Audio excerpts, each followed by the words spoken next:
Okay, now bring it back up.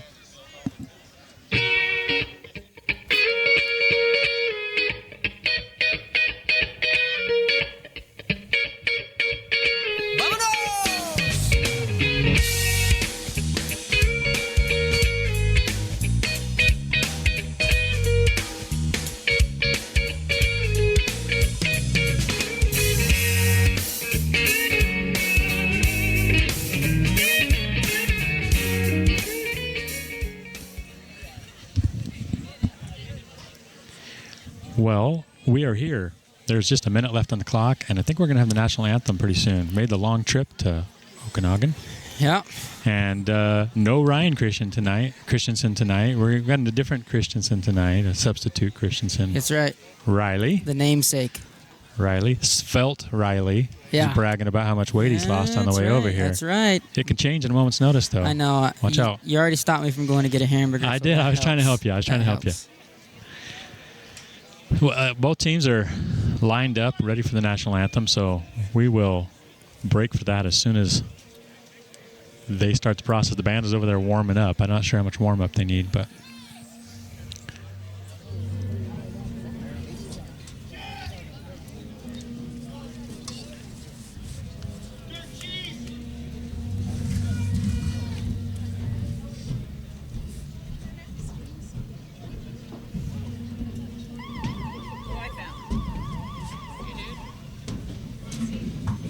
Good evening, ladies and gentlemen, and welcome to Okanogan High School.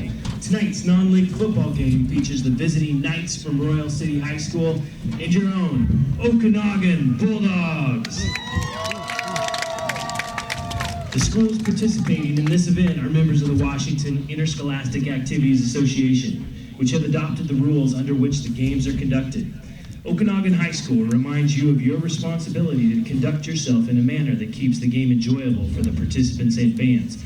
Okanogan and the WIAA remind you to sport a winning attitude on the field and in the stands. Together, we thank you for your cooperation. At this time, we ask you to stand and remove your hats while we pay honor to America as our very own Okanogan High School pep band under the direction of Kathy Bryson plays our national anthem.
I thought that was very nicely done by the Okanogan band. Wow, yeah, I was impressed. And ladies and gentlemen, Way to get things going.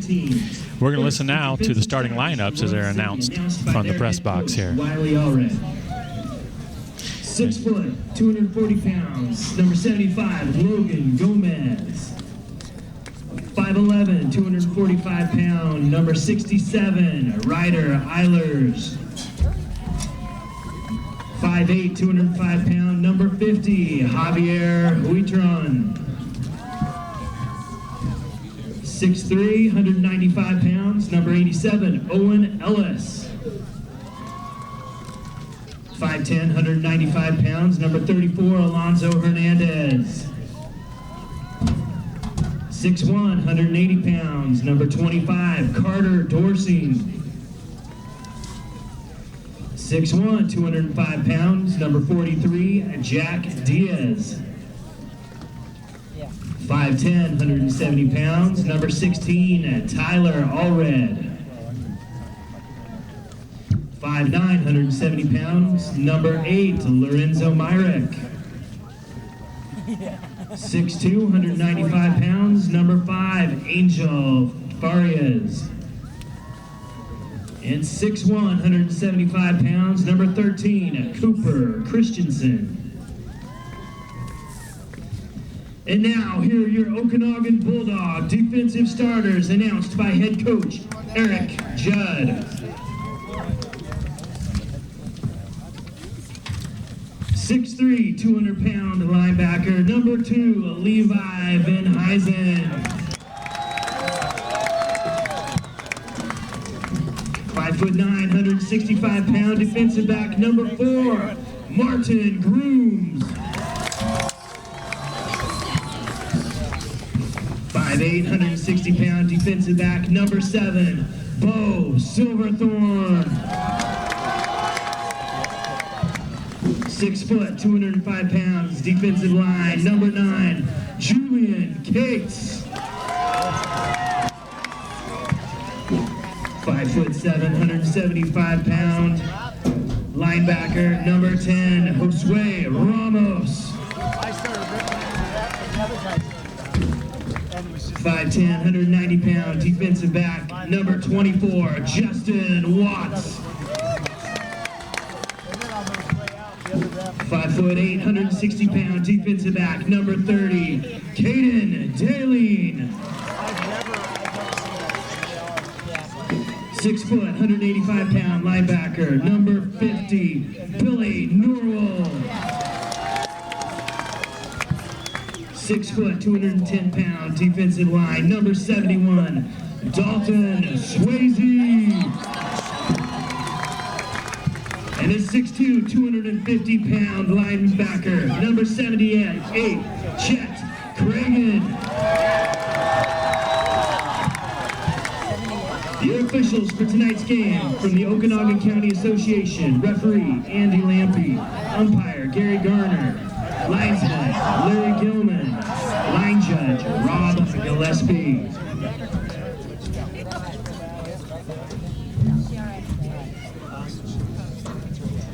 Again, ladies and gentlemen, we want to honor tonight's cheerleaders, recognize them. We've got Olivia Creel. Well, let's talk a little bit about this game before it gets kicked off. Had a chance to listen to both starting lineups. If you paid attention, you heard a lot of similar names from last year when these two teams faced off. Not that long ago, actually, in the quarterfinals in Wenatchee. Both teams came in undefeated then, and the Knights got out to an early lead, let's say. And both teams coming in undefeated so far this season, even though it's only week 4. That's right. Both teams have high hopes, high expectations.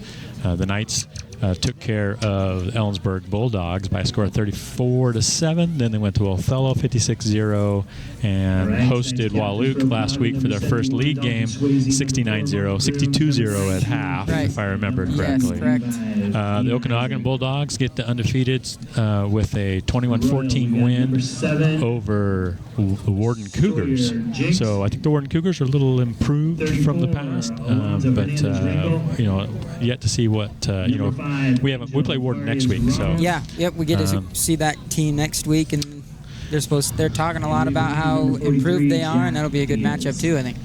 And then the the Bulldogs beat Medical Lake 27-7, and then last week they demolished, let's say, Tenasket. That game was out of hand before it even started, hardly. Tenasket's a team that's been struggling trying to build a program, and the article I read said that they felt like, even though the score was really lopsided, that they learned and improved along the way, and felt like they were a better team for playing Okanogan. But tonight's game is going to be a little bit different. These are two teams with storied traditions.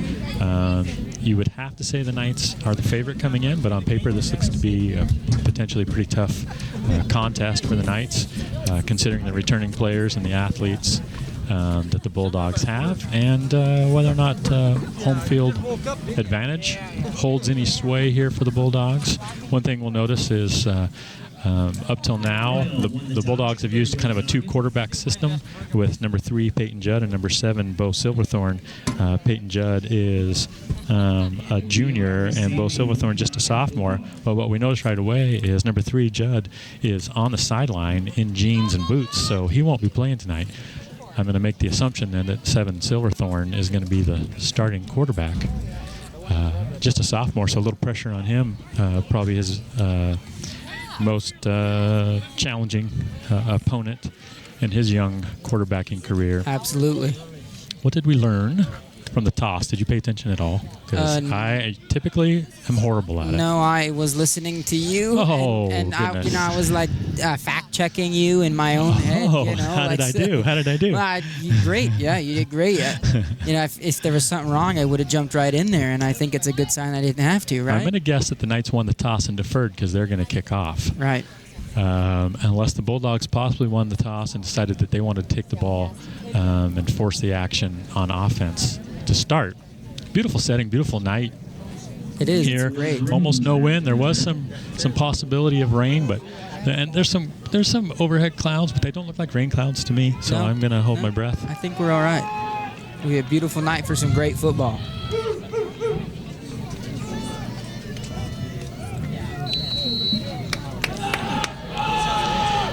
And the Knights kick off. It's going to be a short kick to the middle of the field. And the Bulldogs get it on about the 20-yard line, and they're going to be brought down for a gain of about maybe 2 yards at all. Probably ran 15 yards to get to. And it looked like Lorenzo Myrick, number 8, one of the Knights in on that stop. Now, we will try to get you numbers of the Bulldogs, but their jerseys are dark maroon with a dark gray numbers on them, which makes it very, very difficult to see. Hard to read. Plus, I'm getting older every day, and so even though I wear glasses, I probably need a new prescription. We'll do our best. Silverthorne's going to be the quarterback. He's going to be in pistol formation. He's going to get the handoff of the ball and hand it off immediately to his tailback. That's number 9, Cates. Cates is more of the power runner of that group. We'll see a lot of guys carry the ball in this kind of a wing, double wing tee, whatever you want to call it, where you'll have some, what do you call it? Some motion. Yeah, motion, some fly sweep some fly action. sweep type action, Yep. some inside reverse type stuff. Lots of maybe handoffs. They're going to send 24 in motion to the left. They're going to run an option and pitch it out to him, but he gets hit almost immediately. It's going to be a loss. It's going to be a loss of about, after a 2-yard gain on first down, looks like we're going to have a loss of about 5 on that down. It's going to be 3rd down and 13 for the young quarterback, Silverthorne, as he awaits the play call from Coach Judd, head coach of the Okanogan Bulldogs. Safety Tyler Allred Yeah, Tyler had a great game last week. came up on that tackle. Tyler really showed his diversity in one series, especially against Wahluke, where he had a tackle for a loss in the backfield and then the very next play an interception. So Yeah. there's going to be a whistle. I don't see a flag down, but I see a whistle. That's because Coach Judd called a timeout early here in the first half. 3rd down and 13, decided he didn't like the defensive formation of the Knights or didn't like the play he'd called. Going to call timeout, talk about it with his guys. So we will try to memorize some positions more so than numbers. And That's right. If they make some substitutions, we may be getting some names wrong, but expect to hear a lot from Julian Cates. We already talked about him. And then number 4, Martin Grooms, is one of those speed guys, as well as number 24, Justin Watts. Those are guys that will get the ball around the edge quite a bit as they try to get to the edge. And who else stands out in front of me here? And they've really got one receiver that they put out a lot. Number 1, Picard. He'll be out kind of in that receiver area. Tight end number 2. Actually, he was number 23 last year. Moved to number 2 this year. Levi Van Huizen is a pretty big guy, pretty good pass catcher, and good blocking tight end. So we're back in action here. Silverthorne's going to have running backs to either side. He's going to fake the handoff, and it's going to be an inside handoff coming back the other way. But the Knights are there to make a good play. That's number 25, Carter Dorsing. Yep. Number 4 with the stop. So we'll see that, and typically when we see that, and here's one thing to watch. If they pull a lineman, the ball's going to the side that the lineman pulls to. And so sometimes that creates holes and gaps and creases for the linebackers to get through and make some plays in the backfield. Yeah. Right now we're going to have a punting situation, 4th down and 13. Bulldogs are going to punt with 10 minutes left in the first quarter. Nearly blocked. And instead, Angel Farias is going to pick the ball up on about the 45-yard line, his own 45-yard line. He's got some room, he's got some speed, he's got a wall, and he gets knocked out of bounds inside the 20-yard line eventually. Number 50, Javier Hutron, with a key block early on that got Angel Farias to the edge. So that's from the 45-yard line down to about the they're going to mark it inside the 20 down to about the 18. So you're talking about a 35, 38-yard return, something like that. It was a great wall set up by the Knights on that one. Really gave Farias some room to run. So Jinx is going to have his first offensive possession. He's going to have good field position inside the red zone of the Bulldogs from the 18-yard line. A little pause here as the Knights switch out for their football. Jinx is going to be in shotgun formation with Alonso Hernandez to his left. He's going to have 3 receivers left, 1 to the right. He takes a snap and looks to his left. He's going to throw that screen pass to Angel Farias. It goes off Angel's hands, pretty well defended. It floated in the air a little bit. Number 1 for the Bulldogs, Picard, had a chance to get to it, but he doesn't either. So we're going to have an incomplete pass. Yeah, I don't know if the pass was a little bit high or, first offensive play of the game, and it just kind of sailed up high for Farias. He had to try and go up and get it, and he was really kind of forced him right up into his blocker that was setting up there for the screen. And yeah, the defense kind of, the cornerback out there kind of did his job and kind of jumped in there and made a jumble of it.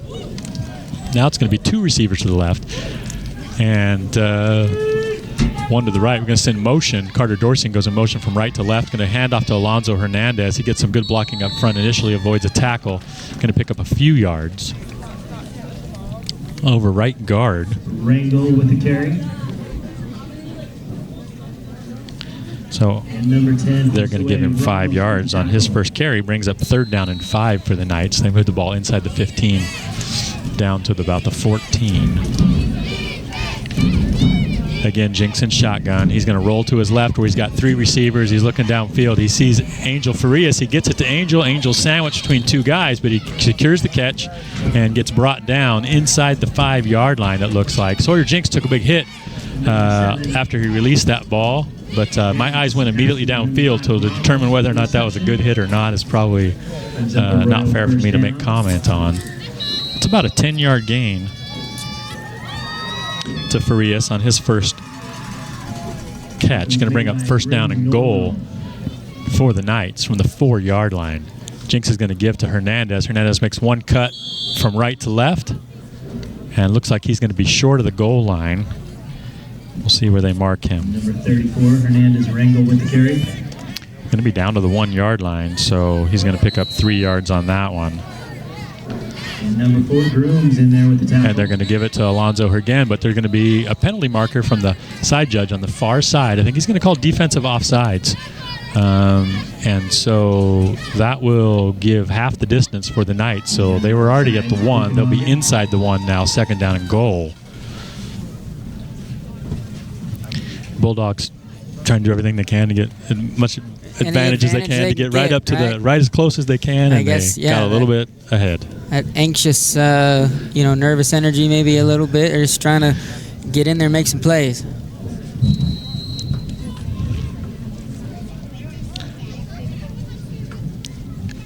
Second down and goal from inside the 1. The Knights are going to re-huddle, give the appearance that they're going to do a different play than they had planned initially. See what they do. Jinx is just going to keep it himself, try to push forward, reach that ball across. He gets the ball across. I'm not sure if he completely crossed the line, but the ball got across. That's all that matters. That's right. And he is going to have a 1-yard rushing touchdown for the Knights.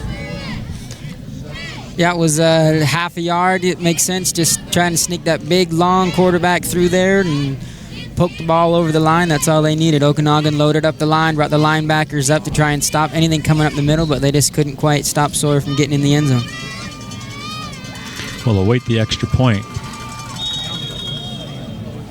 And it is, have they told us? No signal. They're determining that they missed it. So with 8 minutes and 30 seconds left in the first quarter, the Knights have taken advantage of good field position to jump out to a 6-0 lead. You're listening to RoyalKnightsFootball.com.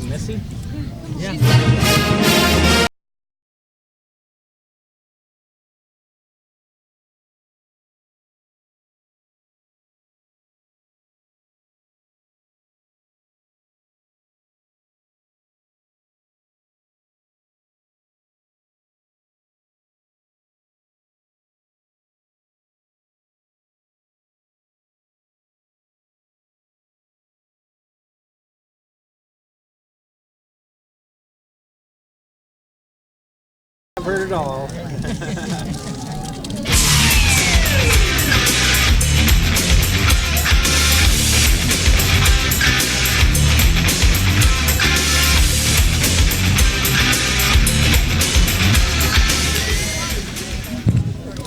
So hopefully the missed extra point doesn't come back to haunt the Knights. Yeah. You never know. Pretty early in the game. Guerrero kicks off again, about the same place, about the 15-yard line. He's going to be taken by one of the up men. He gets through the first line of defense and then gets taken down by number 52, Adrian Banda. That's number 2, Veenhuizen, Yeah. the tight end. On that, not the deep return man, but that next row up is where that kick went. He came at it hard. He got the ball and came right up the middle and was on a mission there. Silverthorne going to be the quarterback again, so I think that's what we're going to see all night. He's got Cates just behind him in that pistol formation. Knights with a 3-man defensive front. He's going to drop back to pass. He looks to his right. He throws a deep ball intended for Veenhuizen and overthrows everybody. Kind of double covered, bracketed coverage there by Angel Frias and Tyler Allred. Yeah, Veenhuizen was beyond Farias there, and yeah, he had a step, half a step, but it would have made a difference with the athleticism of Farias. Yeah, he can close. He can close. Tyler Allred right there within a few steps as well. So as I'm trying to call the action, it's hard to see what's going on at the line of scrimmage. Let's try to see a little bit of the line of scrimmage and see how the Okanogan offensive line is doing, keeping the Knights defense at bay. Quick handoff to the right, over right tackle.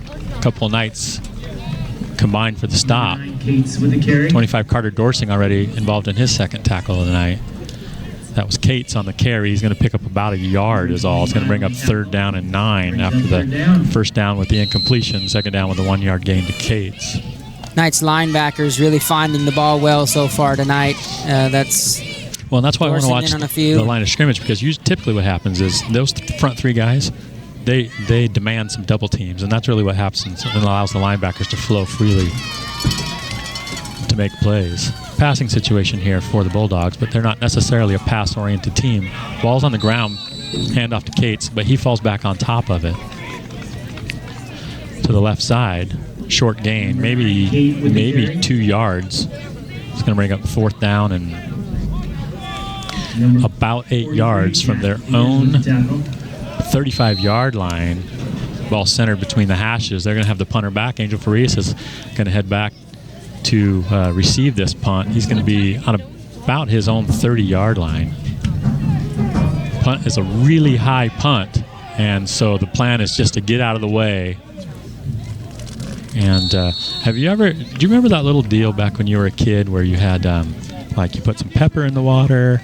And did you do this? Put some pepper in the water, and you put a little drop of dish soap, and the pepper just goes boom, opposite, to the edges. Yeah. That's kind of what happened when Angel let the rest of the guys know to get clear. Get away, turn and run. All those white jerseys immediately dispersed. I was worried about when that happens and you yell, you get away, you turn and run. You don't know where the ball's going to land, right? You don't. You turn and run right into where it's going to come down. So you're almost like, maybe if I just stand still. Yeah. Jinx isn't going to have quite the field position this time, as he's going to have first down and 10. Angel Farias is in motion, but we're going to have a penalty marker thrown, 2 penalty markers thrown pre-play. It's going to be a motion penalty against the Knights. So as Frias went in motion, there must have been some other movement at the same time. It's going to push the Knights back 5 yards. So instead of having first and 10 from their own 43, they'll be first and 15 from their own 38 with just under 7 minutes left in the first quarter. The Knights have an early 6-0 lead after a good punt return by Angel Farias that gave the Knights short field position. Those ones are hard. When you've got someone coming in motion like that, you got to get the timing down. Angel kind of had to slow down there and wait for the snap count to happen, and I think that's kind of what threw him off a little bit. So Jinx in shotgun. He's going to hand off to Alonzo Hernandez, who's got some good lead blocking, gets to the edge, and it is a race. He's getting pushed. He does get pushed out of bounds. Looked like he got pushed, but almost maybe got propelled forward instead of out of bounds. But they do push him out of bounds after he picks up first down and more from the 38-yard line on one end to the 33-yard line on the other. So that's a 12, help me with my math, 22, 27, 28 yards, 29 yards? 26 or 27. Pretty good. It was a good run. He got out to the edge, got to the sideline, and just barely caught him out of bounds. Under center now goes Jinx. He hands off again to Hernandez on the right side, and Hernandez again gets through the first wave, and he's not going to get quite what he got last time, but he's going to get to the short side of the field. He's going to pick up about, let's see where they spot it. I'm going to say about 7 or 8 yards. So that's his 4th carry. So Knights obviously wanting to establish the run. He's got 4 carries for 42 yards already here early in the first quarter. Knights not necessarily in the hurry-up offense, but they're also not wasting time either. No. Shotgun to Jinx. This time he's going to drop back. He's going to look to his right. He throws the ball, but it's a little high, a little outside, intended for number 9, Gage Christensen. He was a little bit hurried on his throw. There was some pressure coming in, and that he had to throw right over the top of to get over to Christensen on that dig route down the field, and he just kind of overthrew him just a little bit. Still brings up 3rd down and short now for the Knights, relatively manageable. But yeah, I think that's going to be key for the Bulldogs is to get in the backfield, get a little pressure on Jinx. He's had a clean pocket so much this year that it's worked out pretty well for him. He's going to have I formation, handoff to Alonzo Hernandez, and he is going to come up short as there's a little bit of, I won't say confusion, but he runs into the back of one of his pulling linemen and actually ends up losing a yard in the process. So it's going to be 4th down and about 3 for the Knights from the 27-yard line of the Bulldogs. So you're in this no man's land, too close to punt, too far away to kick a field goal. And the Knights usually don't weigh those options for very long anyways. No. So going to be shotgun for Jinx. He is going to hand off to Hernandez, but Hernandez is going to be stopped for just about a 2-yard gain. He needed 4. He only got 2. So big defensive stop for the Bulldogs as the Knights really were trying to exert their dominance in the run game.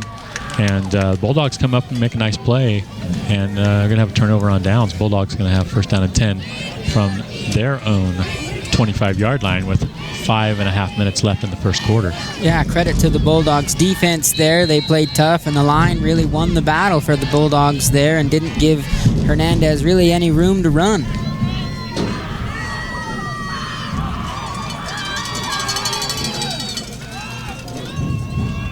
Silverthorne's going to keep the ball. Looked like he had an option with Grooms, but he decides to keep it. Tried to turn it back inside, and his helmet comes off in the process. He's going to have no gain, and he's going to have to actually come out for a play because of his helmet coming off. So they're going to have to send in a 3rd-string quarterback since Judd is not available tonight. That's going to be number 15, it looks like. 15, Furberg. Another sophomore. He's going to hand off to Cates. Cates does a nice job running up the middle hard, breaks a tackle, and got brought down by the safety. He's going to pick up about Well, they're going to move it out to about 14 yards on that play, right up the middle. So they're trying to test and probe the Knights defense, see if they can find some vulnerabilities. Had some success there, going right up the middle. Real quick handoff, turn and give, right up the middle, right over the top of the Knights, right in the middle. Shotgun again. He's going to fake the handoff and go option to the right, and never really caught cleanly, but Grooms lost his footing, never really got his feet underneath him, and actually kind of lucky to get back to the line of scrimmage, I would say. Yeah, the Knights were swarming well to the ball, but he had some blockers out this way, and if he wouldn't have lost his footing, he could have maybe made some things happen, but couldn't quite make it happen and fought back to the line of scrimmage.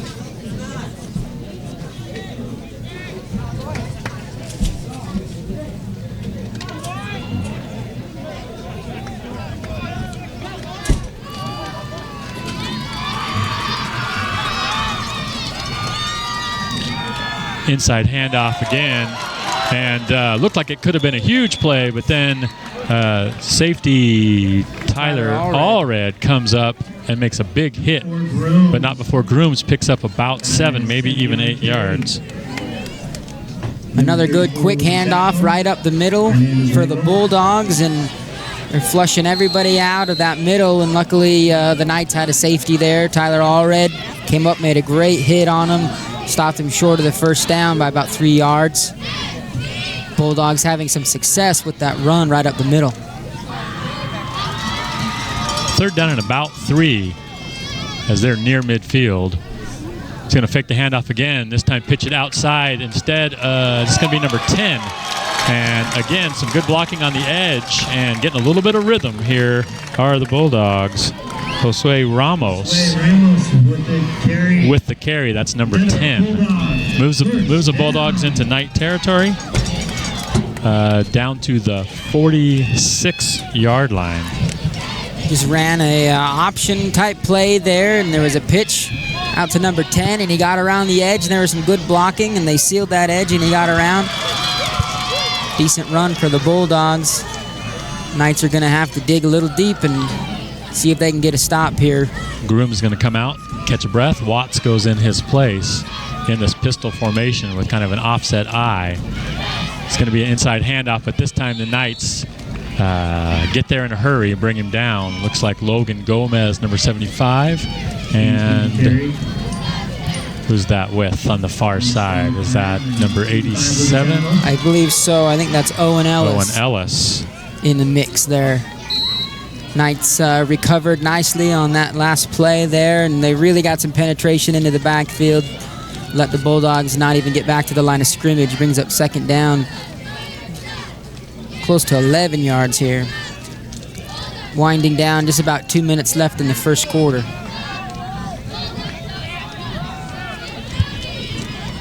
Some motion. They're going to pitch to that motion going to the right side. Nice cut by Grooms as he avoids the tackle for loss by Tyler Allred. And so he's going to turn what could have been a loss of 2 or 3 into a gain of about 5 or 6 as he's eventually brought down.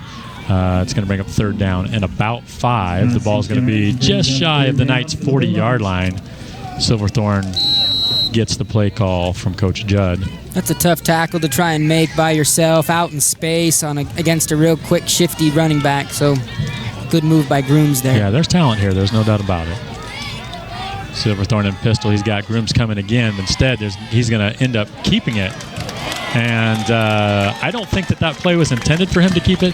I think that there was some confusion and some crisscrossing of the running backs in the backfield with Cates and Ramos. And he decided that he better just keep it and try to salvage what he could out of it. He's going to come up short, but not by much. In fact, they may measure. So as they measure, this takes a while. So we're going to go to a break real quick. You're listening to RoyalKnightsFootball.com. Mud, no problem. Bugs, no problem. Nasty road salt, no problem. Splash and Dash can handle it all. Our amazing features include undercarriage wash, hot wax, clear coat protectant, and 24/7 service. Our floor heat and automatic doors keep us open even on the coldest and snowiest of days. And to top it all off, unlike the Knights, our vacuums suck. We know the road to the Dome is a dirty one. Let Splash and Dash be a part of your game plan. Follow us on Facebook at Splash and Dash Car and Truck Wash for special promotional offers. Locally owned and operated, we truly care about our customers.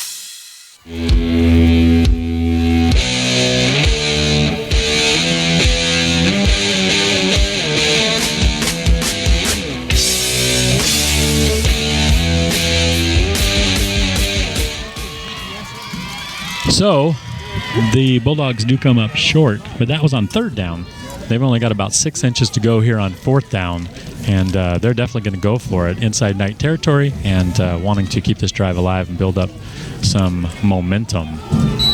They've had good momentum on this drive. They've come a long way, used quite a bit of the clock up into the end of the first quarter. Silverthorne's not going to go under center. He's going to stay in this pistol formation. There's some movement, but there's some movement on both sides as Grooms on the far left side for the Bulldogs moves, and then some Knights defensive line moves. Normally when that happens, it goes against the offense. And you've got both guys that threw the penalty flags talking to the white hat, trying to decide what they want to do here. Who initiated? Looks to me like they're going to go celebrating. Yeah, they think it's going to go against the Knights, but boy, when your receiver moves, that's typically a non-starter. Yeah, that's not anything that a lineman on the defense would affect usually, is what the movement was for the Knights, and so you get a receiver out there, that's him moving himself. What it would do is it either gives the Bulldogs a first down, or it pushes them back and gives them a 4th down and 5. So it's a critical decision here that they're going to make. White hat looks like he's done conferring, and he is going to call it against the Knights. So I'm pretty sure the coaching staff of the Knights over there are not happy with that decision.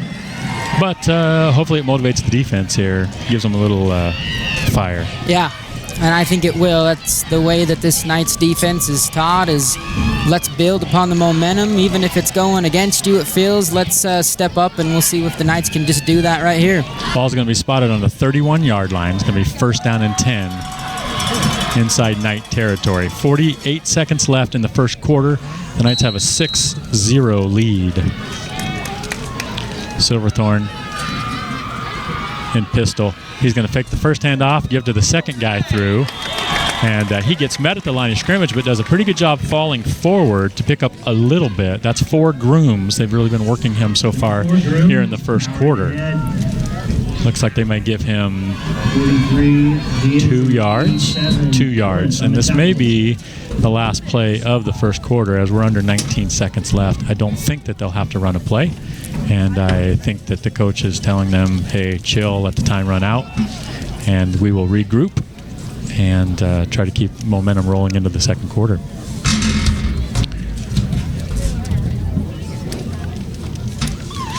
And that is the case. So we will take a quick break here during the quarter break, and we'll be back with you soon. You're listening to RoyalKnightsFootball.com. Hard work, determination, team spirit. These are all qualities that put a winning team on the field, and the folks at Saddle Mountain Supply know something about a winning team. For over 30 years, Saddle Mountain Supply has worked hard to provide the highest level of service to the local community. They are determined to offer the best quality products at competitive prices, and they boast one of the top teams in the ag industry, ready to offer a helping hand or timely assistance. From bookwork to fieldwork, from accurate applications to reliable recommendations, Saddle Mountain Supply is committed to using the latest in technology and training to attend all your agronomic needs. Check out our website at www.performanceag.com for the latest in industry trends and market prices. Saddle Mountain Supply at performanceag.com. Quality you can count on, performance you can plan on.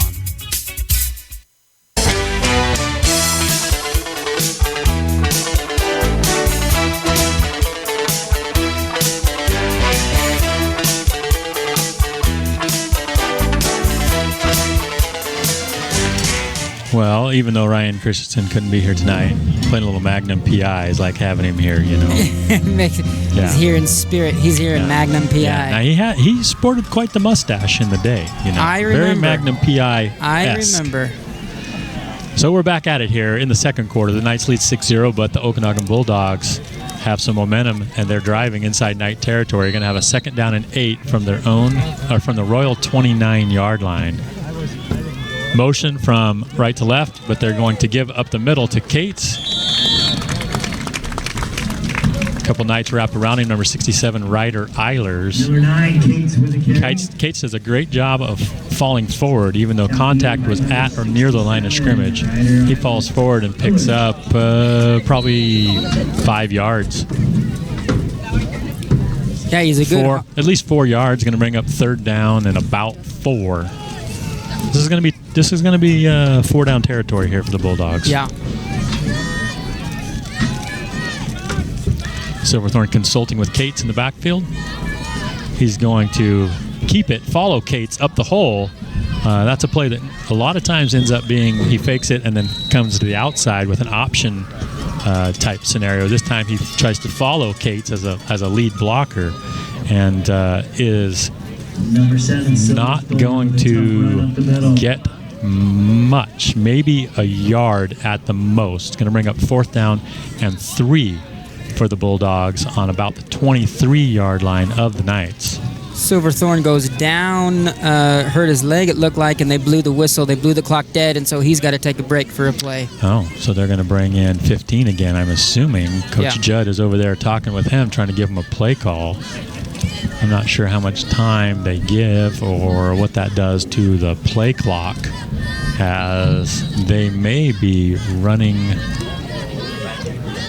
Did they just start the play clock? They restart the game clock, which should restart the play clock, I'd guess. Okay, so that means Coach Judd's going to have plenty of time to talk things over with Tverberg. 15, Treberg on the Treberg, field. is that what they're saying? Yeah, Did they say Treberg? I don't know how you get Treberg out of that, but I assume he knows what he's talking about. Treberg.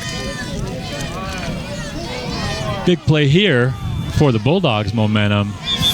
4th down, we have a whistle, and I think Coach Judd's going to call another timeout. That's his 2nd timeout of the half. So, again, wants to make sure he's got the right situation here for success.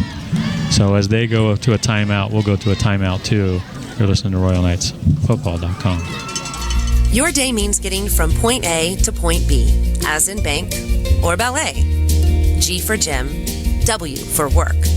When what you drive needs tires or service, get to Point S, Tire and Auto, a trusted neighbor with the right tires for how and where you drive, and certified techs to take care of what you drive.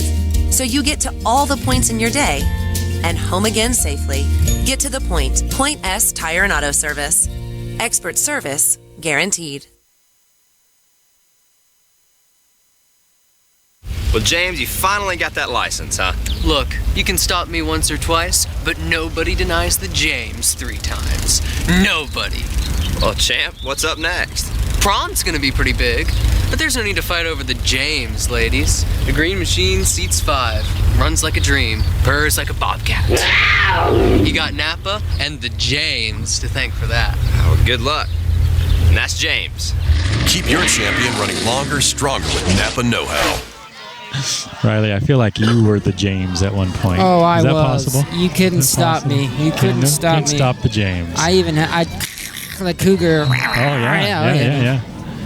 4th down and 3 as we're back at it here. It's going to be motion from left to right. Going to hand it to Cates. He's going to pick up the 1st down as he needed 3.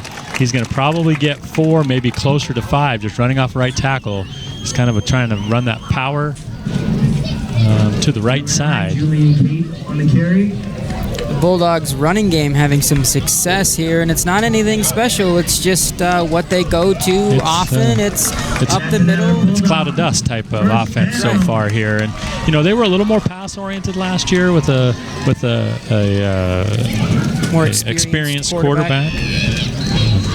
This year, much more run-oriented attack. Not to say that they can't pass the ball, but you're gonna see much more like the bubble screens and those types of things. 1st down now inside the red zone as Silverthorne is in the pistol formation.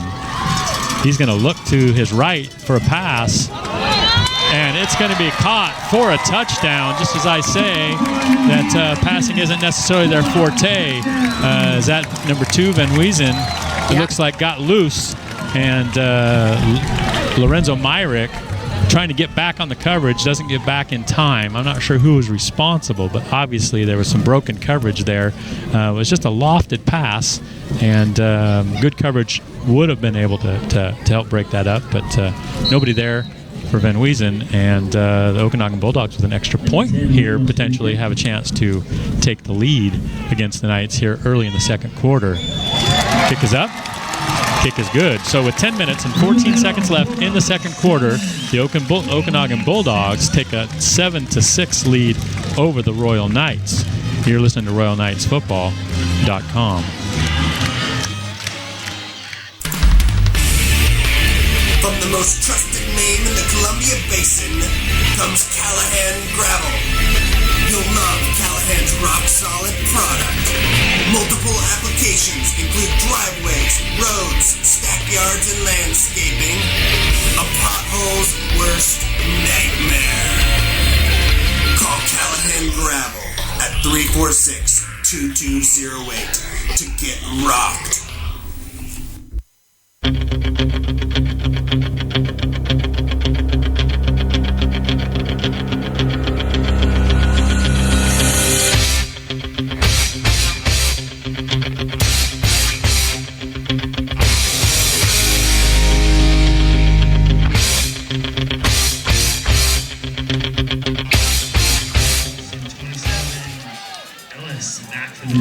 So for the first time this year, the Knights are in a battle.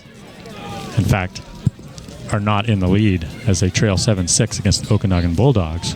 After the Bulldogs had a long, sustained drive, not only did they score, but they chewed a lot of clock and kept the ball out of the hands of the Knights. Yep.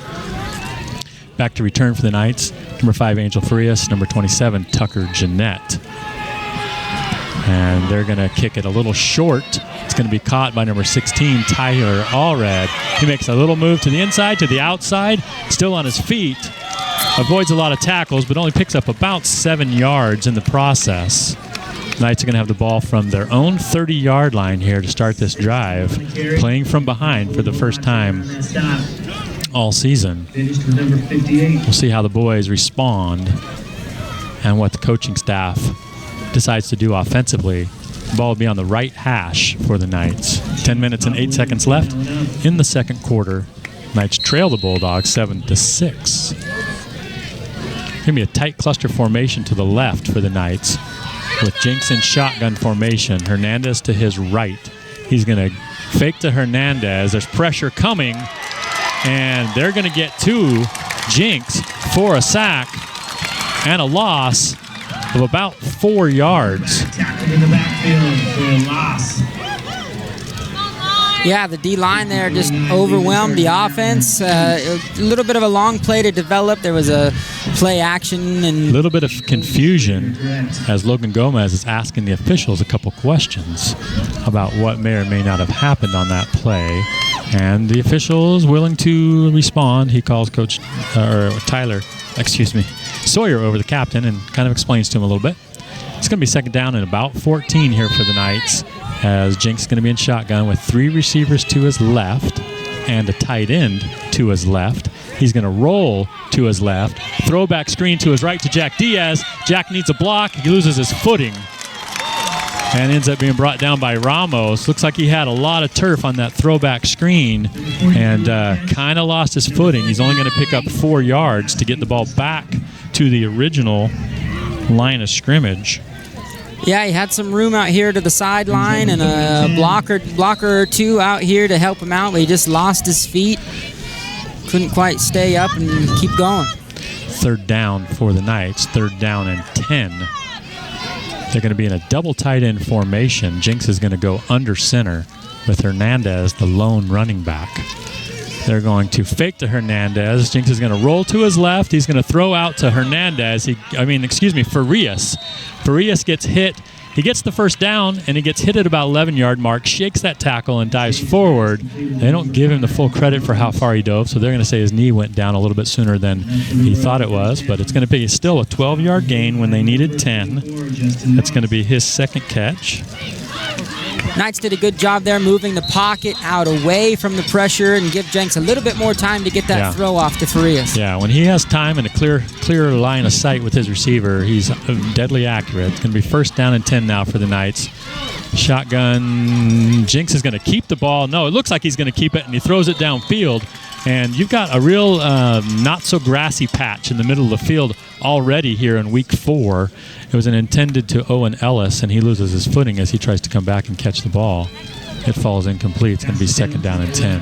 Owen needing to adjust to make that catch, and I think he did slip a little bit on that grass. It was a tough throw from Jenks on the run, avoiding some pressure. Yeah, he ran up into the pocket. I thought he was going to take off with the ball, but he thought he saw a receiver open, wanted to get it to him. Doesn't turn out. It's going to be 2nd down and 10 for the Knights from their own 43-yard line. It's going to be a give to Hernandez. He gets bottled up at first, then pops to the outside again. And they're going to, is that a penalty marker that just got thrown? Flag that came in late. I'm not quite sure what that'll be. There's a Bulldog down on the ground as well. I think that's inconsequential to the penalty, whatever the penalty was. Looked like Hernandez fighting for extra yardage, trying to get to the yard marker. They're going to spot him about a yard, or less than a yard short. But again, officials having a little bit of conference here to determine what they think the call should be. 8 minutes and 10 seconds left in the half. And we're going to have a personal foul face mask against the Bulldogs. So that's the 15-yard variety, and it will be tacked on to the end of the run. So the Knights will definitely have a 1st down, and they'll move much deeper into Bulldog territory. It looks like they're giving them the 1st down. And it's going to be spotted all the way inside the 35-yard line, down to about the 34. So that's a 15-yard penalty. They still have they're going to go to the 33. They still have in high school the 5-yard and the 15-yard varieties. Yeah. High school is the only place that still has that. And that was egregious enough, apparently. Jinx is going to be under center, 2 receivers to his right. The ball gets on the ground. He picks it up and runs with it instead. He's going to get forward, but not for a whole lot, but does salvage a mishandled snap to pick up a couple yards. Went from the 33 to the 30. He's going to pick up 3 yards. Yeah, I don't know what happened. Just a mishandle of the snap there. Luckily, Jenks was able to pick it up and make something out of it. Not something we've seen a lot of, but we also haven't seen a lot of Jinx under center. Right? So he's going to fall back into the shotgun this time. He's going to have 2 receivers to his right and a tight end to that right. He's also going to have a tight end to the left. He's going to fake the handoff and throw a screen out to 87, Owen Ellis. He avoids the first tackler and was about to avoid the second tackler until the third tackler came and knocked him down to the ground. That's number 71, Dalton Swayze. It's a penalty flag down. Let's see where that penalty. That's going to be a roughing the passer. So another 15-yard penalty. 2 out of the last 3 plays have been personal fouls. So that will give the Knights the 1st down as well. So the Bulldogs, after doing a great job offensively, coming down, chewing up clock and putting points on the board, well, their defense is giving free yards to the Knights, which is, I'm sure, not in Coach Judd's game plan. No, and I think that they're just playing aggressive. They're riding their momentum right now. They're up on a team that little bit of underdogs against. I think they're just getting a little too aggressive. Ball's going to be spotted. Is that inside the 15? Down to about the 14. Jinx under center. The white hats tell him to wait for his whistle. Jinx is ready to go. He's going to have a offset I formation to his left. He's going to fake that handoff. And he's going to look for a wide open man across the middle of the field. It's Angel Farias, and the ball is thrown a little bit behind him, and he's not able to recover and grab that ball. It's a incomplete pass. It would have been a touchdown. It was into the end zone. He had broken free. He was 4 yards in the clear and just couldn't reach back. So Jinx, I couldn't tell if there was pressure that forced him to throw that ball a little inaccurately. Well, Angel was wide open, and I think that Jenks was just trying to put it in He's trying to ease it in there. Wide open space, like catch this ball, and he's just a little behind him. If it would have let him a little bit, that's not a problem for Angel, but kind of reversing direction can be difficult. Second down now and 10 for the Knights from the 14-yard line of the Bulldogs. He's going to send Hernandez in motion to the left. That means there's going to be 4 receivers out there. He's going to throw the screen pass to Hernandez. Great block by Angel Farias, and Hernandez bounces around the edge and is near the pylon. But we have a penalty marker down again. 34 with the catch. Back on the near right side, and that could even be a roughing again, unless there was a hold. That was a quick throwback screen. It's on the opposite side of where the throw went to. But it's near where the quarterback was. And we do have the same thing, personal foul, roughing the passer. That's twice they've done that on this drive. So what will happen on that play is the Knights will get the yardage, plus they'll get half the distance to the goal. So they went from the 14 down to the 1 on that pass play. They'll go half the distance of that on the penalty. They'll be inches from the goal line. So with just under 7 minutes left here in the half, the Knights can have the first down and goal from the 1 and an opportunity to retake their lead. Jinx is going to go under center, double tight end formation with a lone running back. That's Hernandez. Jinx is going to keep it, and he is going to have second effort and reach the ball across, and he's going to pick up the touchdown. So Jinx has 2 touchdowns, but they're both rushing touchdowns, and he's got a total of 1 yard rushing to get those 2 touchdowns. Wow. And give the Knights the lead. It's untypical, but we'll take it. We will take it. Again, just big, long Jenks there. Right? I don't even know that his body got across the line, but the ball did. That's all that matters. The nose of the ball breaks that white line. The Knights look like they're going to go for 2 here and try to make up for that missed extra point earlier on.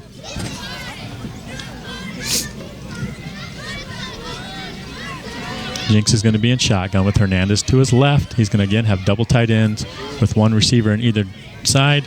He's going to roll to his left. He's going to throw to his tight end, Owen Ellis, and met immediately by the defensive man, whose number is indeterminable from here. Yes. Great play to stop the 2-point conversion for the Knights, but nonetheless, the Knights take the lead. With 6 minutes and 53 seconds left in the half, they lead the Okanogan Bulldogs by a score of 12-7. You're listening to RoyalKnightsFootball.com.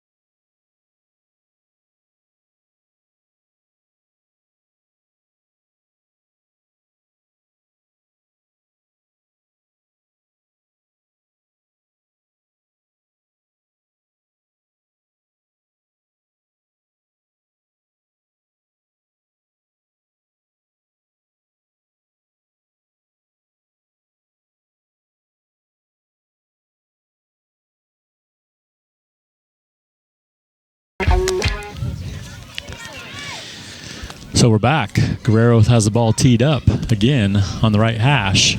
Just under 7 minutes left to the halftime. The Knights have regained their lead, but did not get the 2-point conversion to try to make up for the missed extra point on their first touchdown. So they have a 5-point lead as they lead the Bulldogs 12-7. Guerrero's kick, kind of a line drive, crossover from right to left, picked up clean, and we got a guy with some speed, and he's going to return this for a touchdown as there are no penalty markers down. That kick, instead of being a floating kick that gives the defense the chance to get down there, it came off as kind of a line drive, 1 hop right to the return man, and he ran down that right sideline, avoided 1 tackle, and the Bulldogs now have the lead without even running a play from scrimmage. And the Knights are in a game. 24, Justin Watts is the number they're calling out for that touchdown. Watts is an experienced guy. He's been a starter for a while. He's a senior, 5'10", 190 pounds, and clearly has some foot speed. He had some speed, and he picked it up and went and didn't look back. And it was like you said, I think the return or the kickoff team just didn't quite get into position by the time that they'd picked it up. Yeah, if you're going to kick a short kick, you got to get it up in the air. So that was like a deep onside kick almost. Right, line drive, almost like a miss. So the extra point is up and good, and with 6 minutes and 42 seconds left in the first half, the Bulldogs retake the lead. Right after the Knights scored, the Bulldogs returned a kickoff and are leading the Knights 14-12. You're listening to RoyalKnightsFootball.com. My name is Chris Culbertson. I own Colby's Greenhouse. We grow 3 to 4 million plants a year. We put 1 million miles a year on our rigs. We service a dozen farm vehicles. I've been a good Napa customer. This is the first business truck that I ever bought, so it's had a lot of Napa parts. One thing I like about my local Napa store, I just call them up and say, hey, they know who I am. I would recommend that anyone shop at Napa. Great prices, great availability, excellent warranty. Napa's the one for us. Napa, get the good stuff. Let's go! Yeah. For those of you that want to know what we're all about, it's like this, yo. This is 10% luck, 20% skill, 15% concentrated power of will. You know, the other day, I was listening to a halftime interview from BYU's head coach, Kalani Sitake. Yeah.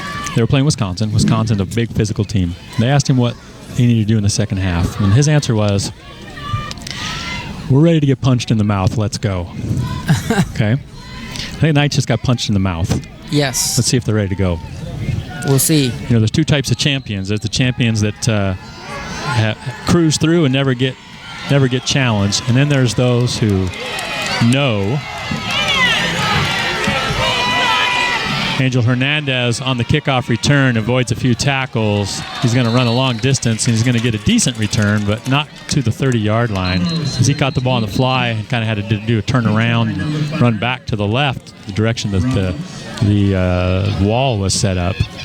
So the Knights will have decent field position. So the Knights have been punched in the mouth. Yes. And like I was saying, there's two types of champions, those that cruise through and beat everybody with ease and never really know what they're made of. And there's those who get punched in the mouth and still and play better once they've tasted their own blood. And rise to the occasion. And that's not something the Knights are necessarily used to in the last couple of years. You know, they did it in the championship game last year against the Meridian Trojans. It's like Van Huysen's going to come out with a little ding on that kickoff. And so he's a defensive back. See if the Knights try to take advantage of his replacement coming in. In fact, he may be a little dinged up. Maybe they're doing a little concussion protocol even. Knights going to have the ball from the 29-yard line. Jinx under in shotgun. 3 receivers to his right, but he's going to hand it off to Hernandez. He gets some good blocking, but brought down for a relatively short gain, probably about 4 yards. 34, Hernandez Arango with the carry.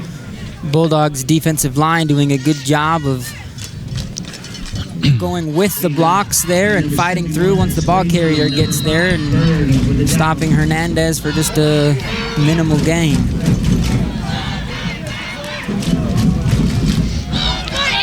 Second down and 6 for the Knights. Shotgun formation. 2 receivers to the right, 1 to the left.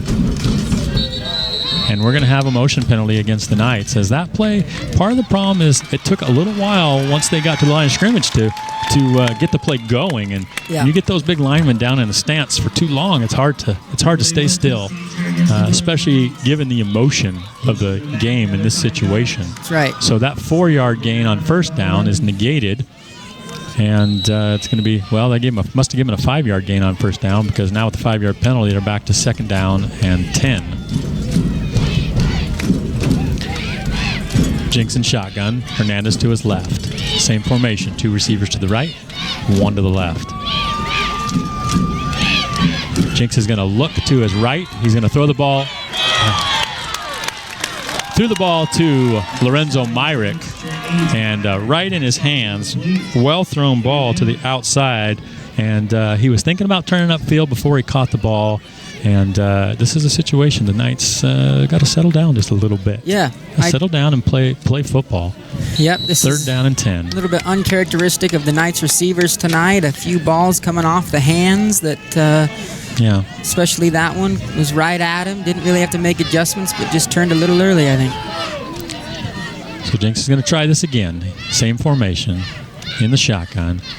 He's going to fake to Hernandez. He's going to look to his right. He's going to throw to Angel Farias. He throws it over his head, and it goes out of bounds. And it is going to be another incompletion for Jinx. He's completed just 4 of 9. Even though he didn't really have a lot of pressure on that play, I think that the coverage was good on Farias. The coverage was number 30, Daling. And the Knights look like they're going to be punting from their own 29-yard line. That's a long throw for Jenks coming from the left hash all the way over to the right sideline, and so that's no pitch and catch for a throw like that. And I've been wondering all year who the Knights punter was. Yeah. Finally going to see that that's Angel Farias. And we got a penalty marker down. Angel was going to take off to the right on a kind of that rugby-style punt. Instead, they are going to call a pre-snap motion penalty against the Knights. So instead of 4th and 10, it's going to be 4th and 15. Well, I don't know if there was going to be any trickeration with 4th and 10. I think the chance of that is even less likely with 4th and 15. Yes.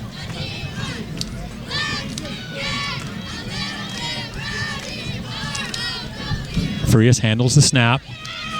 He's going to kick. Wow, a nice spiraling kick. It's going to be caught by Grooms. He's going to turn backwards to try to get out to the other side of the field, and instead he's brought down immediately by number 13, the sophomore, Cooper Christensen, who stays on the field as the right cornerback.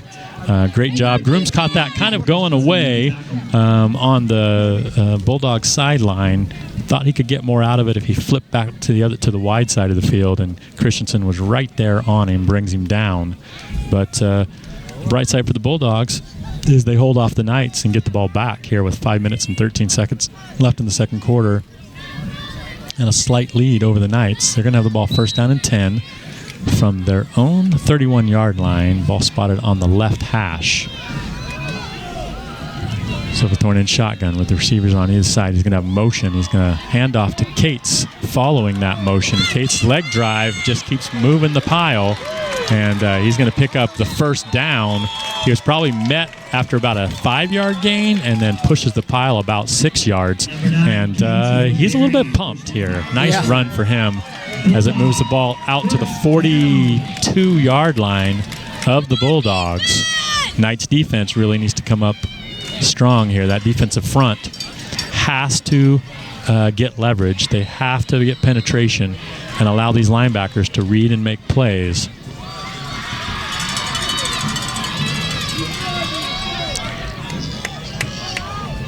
Silverthorne's going to have motion going from left to right. He's going to give the ball to Cates again. This time Cates is hit at the line of scrimmage, maybe falls forward. Who gets off the bottom of that pile? Number 34, Alonzo Hernandez, and also assist by 87, Owen Ellis. They're going to give him about a half a yard gain. It's going to be 2nd down and we'll say 9. Well, it looked like the exact same play that they had just run for a big gain. It's just a good fill by Alonzo there on the linebacker to get him for a short gain. See if they change anything up here. Because we're going to have double wing formation. Silverthorne in that pistol. He's going to fake the Cates and give back to Ramos going the other way. And the Knights give a little but not a lot. Number 8, Lorenzo Myrick. Number 34, Alonzo Hernandez combine on that stop. It's a positive gain, though, a gain of about 4 yards. Going to bring up 3rd down and about 5 for the Bulldogs as they move the ball out to their own 46-yard line. We're about 3 minutes and 45 seconds left until half. The Bulldogs have the lead and trying to do 2 things here. They're trying to ultimately score before the half, but they're also wanting to use as much of that clock as they can as well. And this offense is built. It's built for that.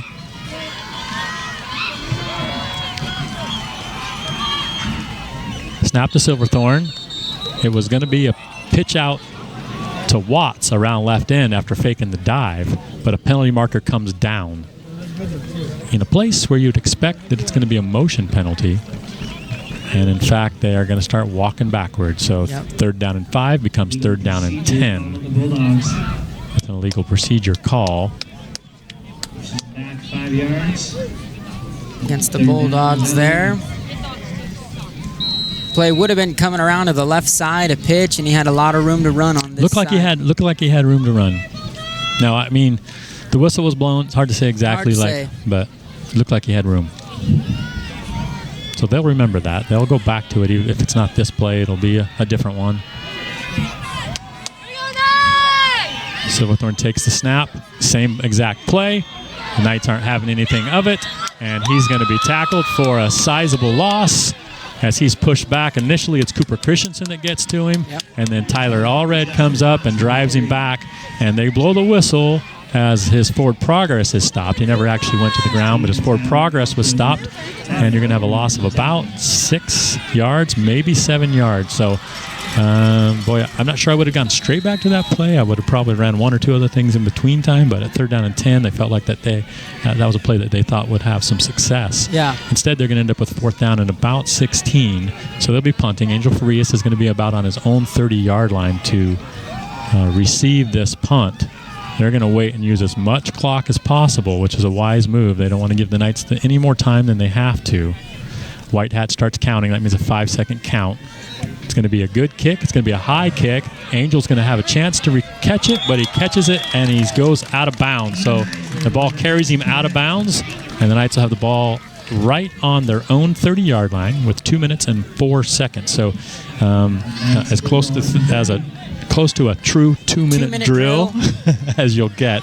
They're going to have 4 seconds to spare from the way they practiced it, right? And the Knights do practice this 2-minute drill right here for situations just like this, so we should see a little bit of a hurry-up offense here from the Knights. The scoreboard doesn't track timeouts, but I think the Knights have all 3 of their timeouts. I think so, too. Jinx in shotgun, Alonzo Hernandez to his left, the wide side of the field to his left, and so are 3 receivers. Tight end is to the right. It's going to be a screen pass out to Angel Farias. He avoids the first guy, and goodbye. Goodbye, Angel Farias on a 70-yard screen pass as he beats the first guy and then flashes. Everybody else. He flashes that speed. The safety, there's not a good enough angle to take on that. No, he tried. nope. Took a pretty good angle, but Farias outruns him for a 70-yard touchdown, and the Knights regain the lead on their first play. Well, so much for a 2-minute drill. Yeah. Maybe they gave the Bulldogs too much time. The Knights' defense stepped up in that last possession for the Bulldogs, though, and so I think that they're headed in the right momentum direction here going into the halftime. We'll wait the extra point. Snap is good, but I think we're going to have a defensive offsides. And so the Knights will have an option then to move half the distance, go from 3 yards to 1.5 yards, or they can opt to just leave it where it is. Instead, what the Knights are going to do is, since they have 1.5 yards, they're going to go for it. I like the idea.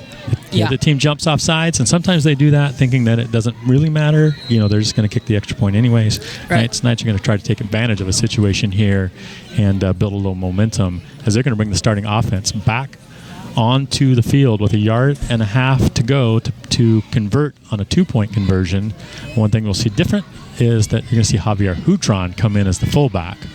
So if that's any indicator, I can predict a play here. It's going to be Alonzo Hernandez finding the end zone following Javier Hutron over left guard, and they convert the 2-point conversion and take a 20-14 lead with 1 minute and 50 seconds left until the halftime break. You're listening to RoyalKnightsFootball.com.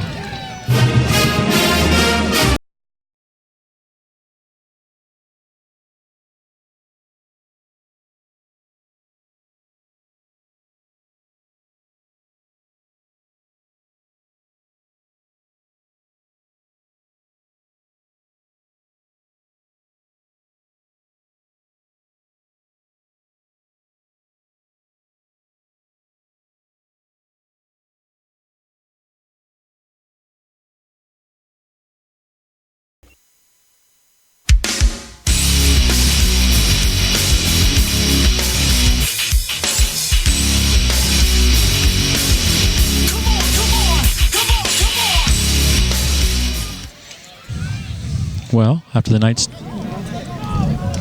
tasted their blood, they responded pretty well. Yeah, I think they did too.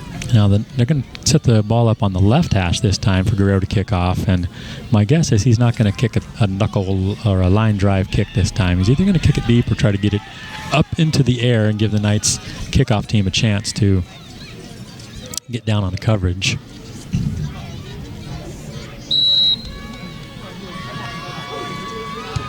Kick is up. It's going to be relatively deep. They don't really have a man back. It's going to be inside the 15 to about the 10 where he's going to take the ball. And he's going to get, looked like he was just starting to get his motor revving and then gets taken down by number 55, Martel Flores. Martel has turned into a football player. A great job with the JV squad primarily, and now getting an opportunity with the special teams at the varsity level, making a play. Yeah, it was good coverage by the Knights there. Like you said, they put it in a place where they didn't have a receiver. One of the up backs grabbed it and made a good move and started to make his way up the sideline, but got caught right as he was starting. Good job by the Knights. So I don't know if the Bulldogs have any timeouts left. If they do, it's just one. There's going to be a handoff and no gain or a minimal gain. Houtron, one of the Knights, first there for the Grooms follows Cates, but it's actually going to be a little tackle for a loss for the Knights. Running play, so the clock keeps rolling. A minute and 16 seconds left in the first half. Much better penetration by the defensive line. Hopefully they've the momentum is will continue in their swing. Again, the Knights in the backfield. Again, it's number 50, Javier Houtron. You know, he can be a handful. He's not real big, and he doesn't look. He looks pretty unassuming. You seen that guy walking around the hallway at school? Yes, I have. Like, you're like, you're Javier Houtron? You? He's distinctive by his hairstyle, but other than that, you wouldn't necessarily see that guy and go, man, you are probably unblockable at times. Yeah, and he's done a good job the last two plays. It's a timeout for Royal on the field. He's got a low center of gravity, and he's got a good first step. Yeah, and he's quick. He's got good hands. He can make guys miss. Yeah. That's the key. Up on the line right there, if you can make the offensive lineman miss you, you're in a great position. It's the element that the Knights defense was lacking when the Bulldogs did have their sustained drive touchdown score. And Houtron a little fired up, and that gets the whole defense fired up. 56 seconds left, so they must have had the one timeout left. The Knights called the timeout. Oh, the Knights called the timeout. Yep. So strategically, I know why they do that.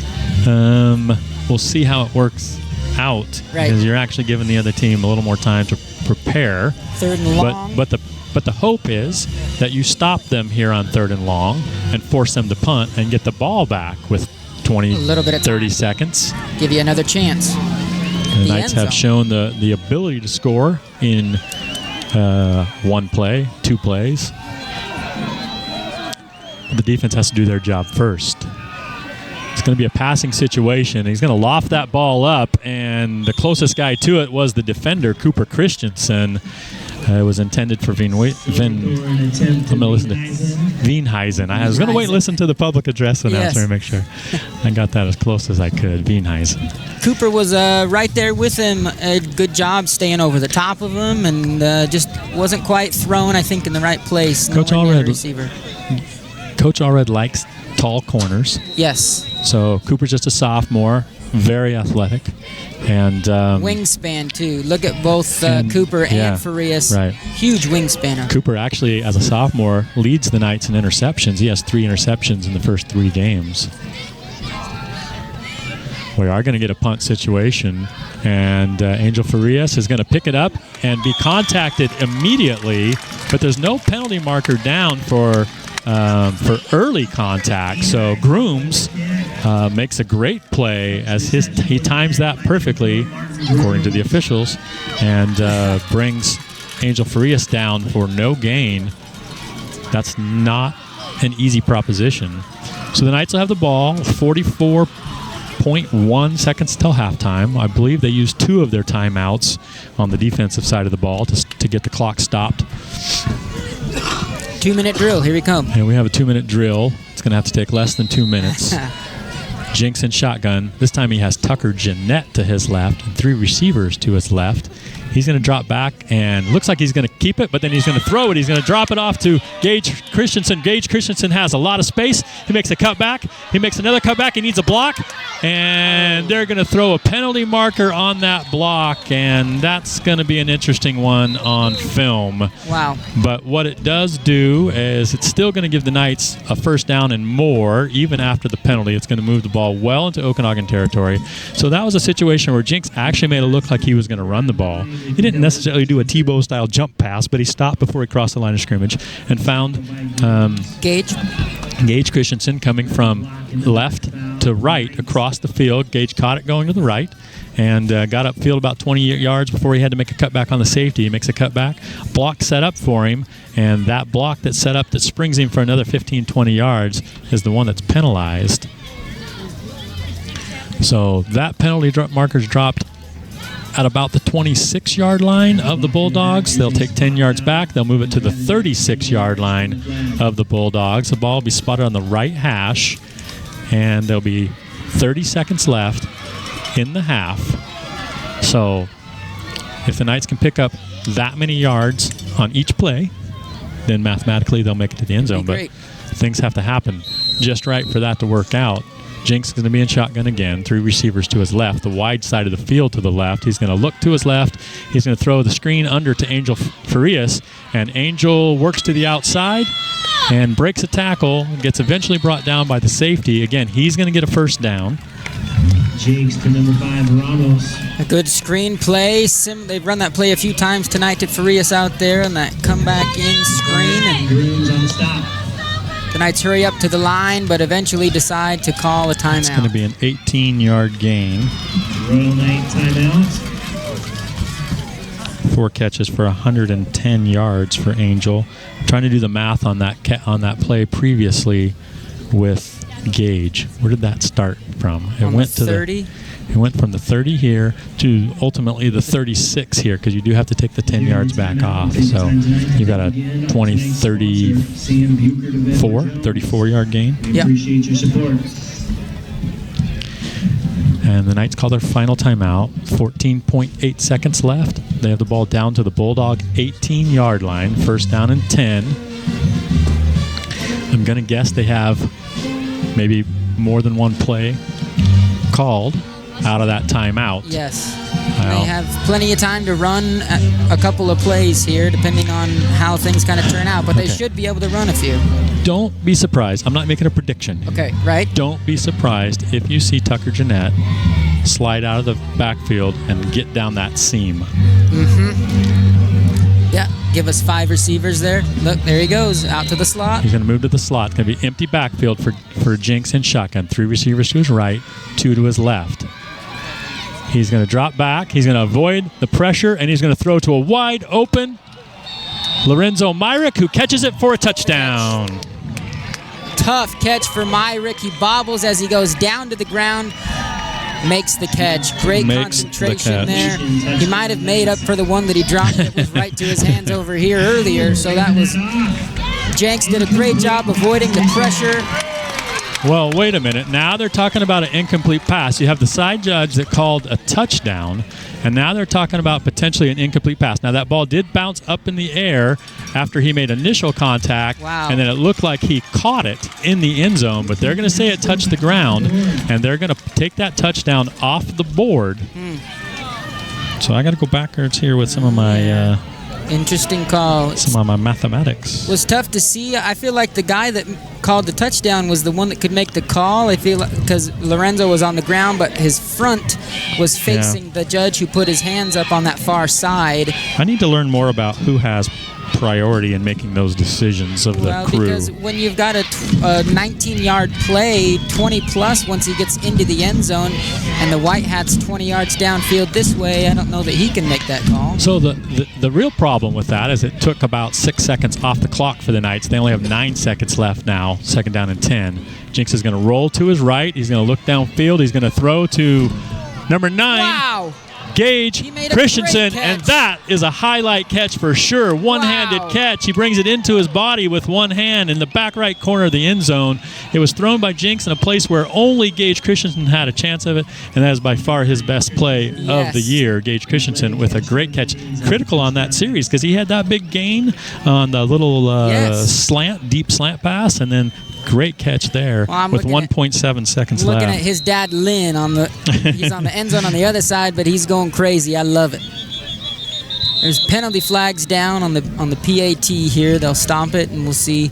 They're calling on the defense here. They're going to do an offsides again on the defense. I wonder if that will bring the Knights' offense back on the field. And if the Knights are able to convert this one, they will have made up for 2 early missed conversions, as they missed an extra point and then tried to go for 2 to make it up and missed that. So they were short a couple extra points. They went for 2 after the last touchdown, after the same scenario where the Bulldogs jumped off sides and the Knights took advantage. And now they'll have a chance again here to do the same thing. Javier Hutron in as the fullback behind Jinx. Handoff's going to go to Alonzo Hernandez, and he gets hit by 2 guys and keeps his leg drive and pushes into the end zone. And with 1.7 seconds left, the tenacity of the Knights comes out, and they score the touchdown, pick up the extra point, 2-point conversion, and stretch their lead to 28-14. The last thing they'll have to do in this half is prevent the Okanogan Bulldogs from having another kick return for a touchdown, which hasn't been easy tonight.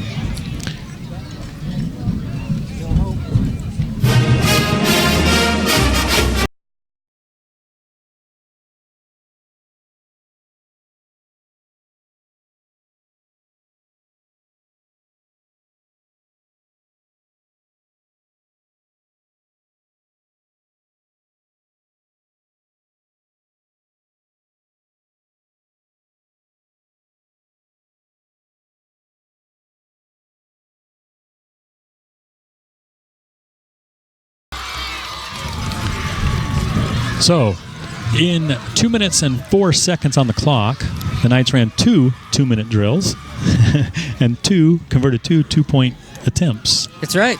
So, when it was all tied up, or even actually with 2 minutes and 4 seconds left in the second quarter, the Bulldogs had a lead 14-12. That's right. And up by 2. Now, with 1.7 seconds left until the halftime break, the Knights have a 28-14 lead. They put up 16 points on the board. And now they're going to have to defend the kickoff.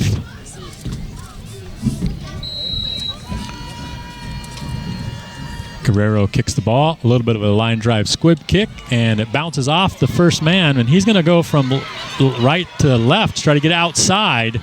And the clock goes down. So if he gets tackled, the half's over. He's going backwards, trying to make something happen because he knows that there's no other plays. Carter Dorsing misses him the first time through and gets him the second time through to prevent any scoring there. So we are at the halftime break, and the Knights have got momentum on their side going into the halftime break as they jump out to a 28-14 lead over a worthy Okanogan Bulldogs. We're going to take a halftime break, listen to some songs and some ads, and come back with some stats as best we can. And we'll talk to you soon. You're listening to RoyalKnightsFootball.com.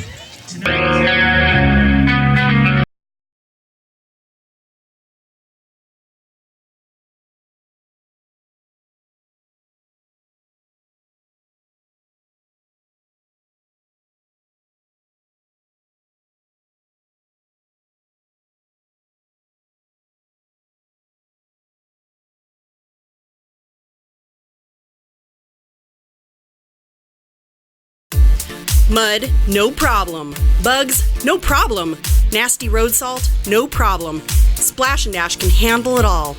Our amazing features include undercarriage wash, hot wax, clear coat protectant, and 24/7 service. Our floor heat and automatic doors keep us open even on the coldest and snowiest of days. And to top it all off, unlike the Knights, our vacuums suck.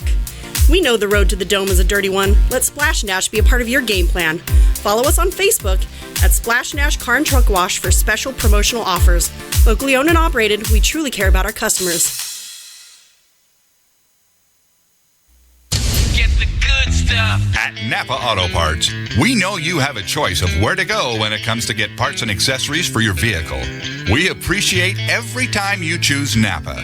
More and more folks just like you are choosing Napa every day. And we like to think there are a couple of pretty good reasons for that, like Napa's quality parts, our national warranty program good at over 6,000 Napa stores, as well as thousands of Napa Auto Care centers. At Napa, you'll find quality, experienced people to help you find everything from which wiper blade or set of brakes is best for your vehicle to the best running board or shocks for your truck, SUV, or car. And when it comes to selection, we've got more different parts and accessories available than any other parts store, period. Go to Napa for quality parts, quality people, huge selection, and the best warranty in the business. Napa. Napa. Get the good stuff.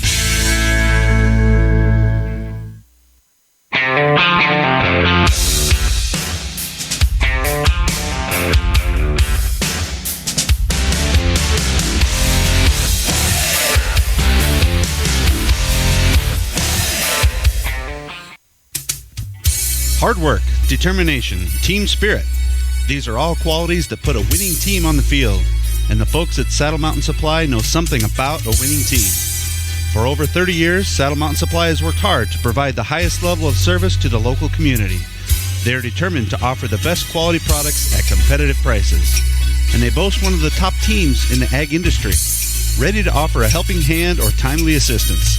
From bookwork to fieldwork, from accurate applications to reliable recommendations, Saddle Mountain Supply is committed to using the latest in technology and training to attend all your agronomic needs. Check out our website at www.performanceag.com for the latest in industry trends and market prices. Saddle Mountain Supply at performanceag.com. Quality you can count on, performance you can plan on.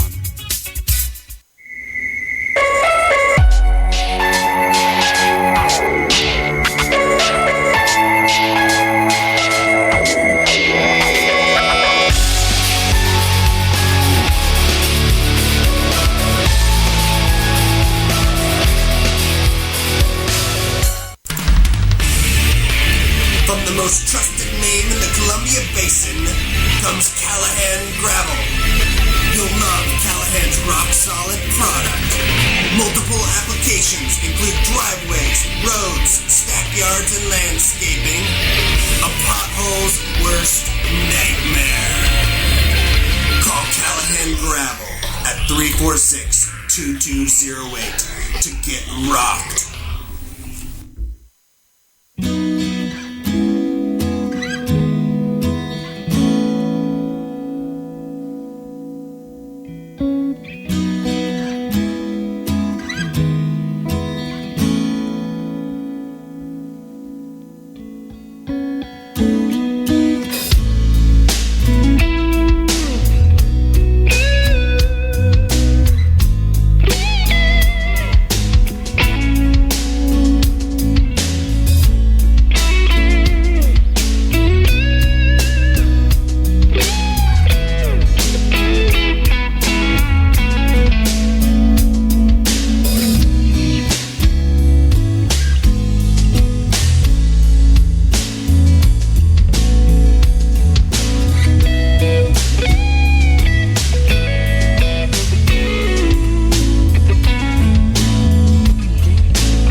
It's your family road trip, your limousine, your business. It's what you drive.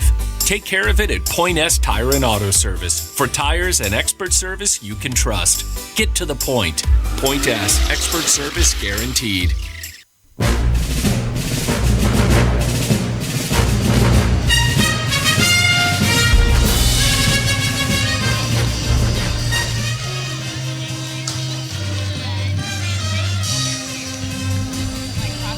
Well, we're back from the halftime break.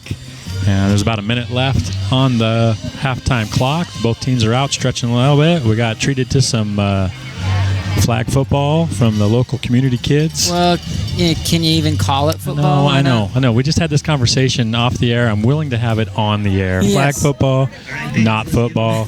Sorry. Yes. Sorry. It is the. It's the. Have you ever heard?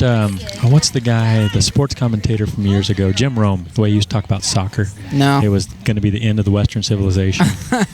That's flag football for me. Flag football for you. That's flag football for me. There's some impressive little dudes out there, though. I'm not saying. But I think you're right. You do have to play the game a little bit differently, and I don't know that it is really that much. I don't know that it prepares you all that much, right? Yeah. Okay, so a little bit of halftime stats and recap here of the first half. Let's hear it. The Knights have rushing the ball 11 carries for 48 yards. A little deceiving because some of those carries were from the half-yard line, and so the most you could pick up was a yard, technically. 11 carries, 48 yards, and 2 touchdowns.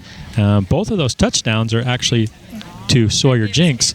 Sawyer Jinks has a net of 4 carries for 1 yard, but 2 touchdowns. Alonzo Hernandez, on the other hand, 7 carries for 47 yards and had a few drives there where he was the mainstay and allowed the Knights to keep moving down the field. Passing game. He also was the key to the 2-point conversions. There were scored both of those 2-point conversions in that last 2 minutes. In fact, I guess I didn't give him those yards technically. I should. So. Okay, and then through the air, Jinx, at times there was a drop pass or two and a pass thrown behind. And in my mind, I'm going, well, he's not having a very good night. But when you look at the stats, I have him as 8 completions on 13 attempts, 179 yards through the air and 2 touchdowns. So that's a little over 22 yards per catch. The bulk of those are to Angel Farias. He's got 4 catches for 110 yards. Jack Diaz has a 4-yard catch. Alonzo has a 13-yard catch out of the backfield. And on this last drive, Gage Christensen with 2 big catches for 52 yards. The second one was for a touchdown in the back right corner of the end zone. Catch. Beautiful one hand. Brought it initially with one hand, cradled it into his body in the back of the end zone for the touchdown. So the Bulldogs have 14 points. The first touchdown was a sustained drive, a legitimate sustained drive. Primarily Cates as the power back, picking up yards and keeping the drive going and chewing up a lot of clock before they ended up ultimately scoring with a passing play to Van Weesen or something like that in the back right corner of the end zone on busted coverage. You're right. And then their other score was after the Knights had scored to regain the lead on the kickoff. It was kind of a line drive bounce kick to 24 Watts, who caught it on the right sideline, right along the Knights sideline, and beat everybody to the end zone. So it was kind of more so, not to take away from the athletic play, but more so it was a poor kick placement. Yeah. That led a lot, that played a significant role in that. After that, Knights were, so at that point the Knights were trailing 14-12. And with 2 minutes and 4 seconds left, I remember that because we talked about they needed a 2-minute drive and there was 2 minutes and 4 seconds. They had 4 seconds to spare. Well, they scored on one play on a screen pass, 70-yard screen pass to Angel Farias. And then they stopped the Bulldogs, used their timeouts wisely, got the ball back with 44 seconds left, and another 70 yards to navigate, and got down the field and scored with 1.7 seconds left. Gage Christensen, again, we said, was the big guy on that play, had a long catch, about a 35-yard. He caught a short pass and with a lot of yards after the catch. And then he also made that catch in the back right corner of the end zone. On those 2 touchdowns, the Knights converted on 2-point plays because the Okanogan Bulldog defense jumped off sides on both of those and gave the Knights a little more confidence, having to go just 1.5 yards instead of 3 yards. Yeah. That being said, we are back in action here as the Bulldogs are about to kick off to the Knights. The Knights will be going from our left to right. And again, Tucker Jeanette, Angel Farias back deep. We'll see if they kick back deep or they try to kick a little more shallow. They're going to kick it essentially. Farias is going to pick it up on the sidelines. It may have bounced out of bounds. He's going to fake a handoff to Tucker Jeanette and get out to the left-hand side. There's some good blocks. He's got a lead blocker out in front. That's Gage Christensen. And he's got one man to beat, and he is going to get separation. There is a penalty marker thrown, and the penalty marker thrown is thrown about, let's say 10 seconds after the play was passed where the penalty marker was thrown. And 20 yards away from 20 to 30 anything yards happened. behind the play. And so that is going to come back. I don't mind the penalty, and on film it may look exactly like a penalty. Yeah. But I don't like throwing the penalty after basically the guy crosses the goal line, and you're going to throw the penalty 65 yards behind him. And so, but that's the case. So great return by Farias. Yes. Had Gage Christensen, I believe, was the guy out there lead blocking, had a good block. A couple Bulldogs kind of ran over and jumbled up onto each other and were in a pile at the end of the play. Always fun.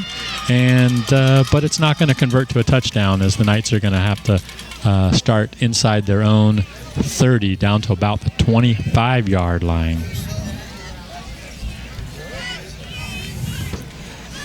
Yeah, it was so far down away from where the play was that I didn't see it. I didn't No, there's see no it chance happen. you could have There's seen no it way unless you were deciding to not watch the game at all. So we'll see if the Knights can pay it off anyways here. First down and 10. Jinx is going to hand off to Hernandez going from right to left. He's got some good lead blocking, and he is going to...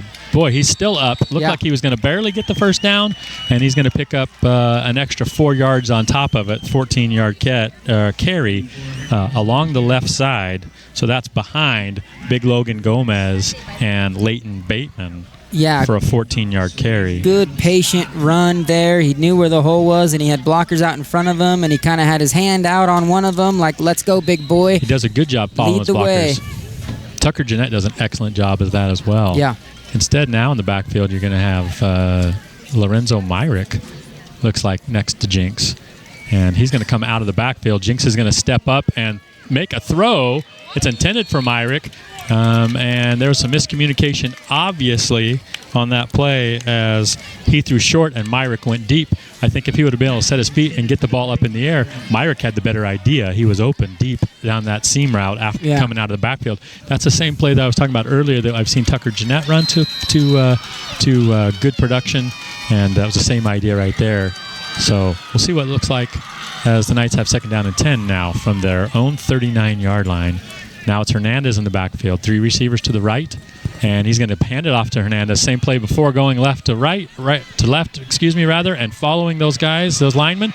And he has a burst. He's going to pick up 10, 15, 20, 30 yards more before he's finally knocked out of bounds by the safety coming over to about the 20-yard line. So the ball's on the 39, their own 39, and he's going to be spotted on about the 22. So that means you're going to have a 28, 38, 39-yard gain. It's a great, strong run by Hernandez. That even up that sideline, you get bumped and pushed a little bit over there, and he just keeps on barreling down the sideline, stays in bounds to get another 10 yards after contact. 9 carries for an even 100 yards. Jinx again in shotgun. This time he fakes the handoff and he throws it over the middle to Carter Dorsing, who absorbs the first blow and stays on his feet, keeps rolling forward. He's going to pick up an extra 2 or 3 yards maybe, and actually probably going to pick up the first down in the process. Great job by Dorsing to stay on his feet. He took a hit right after he caught the ball and kind of bounced away and kept going and took another few hits, and it took quite a few of the Bulldogs to bring him down.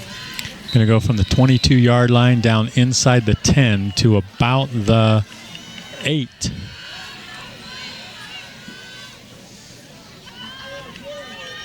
Now we have Hernandez bouncing around the outside, and he's going to get pushed out of bounds as well, but he's going to be inside the 5 near the goal line. We'll see where they spot that ball. Same play that he's carried 3 other times on this drive.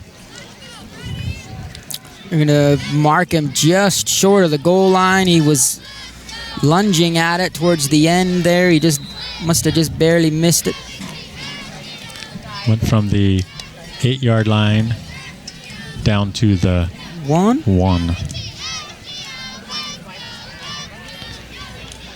And this is a point where maybe Jinx will be selfish again and get the rushing touchdown. No, he's going to hand it off to Hernandez. He may not. Oh, he is. They're going to signal that he fell across.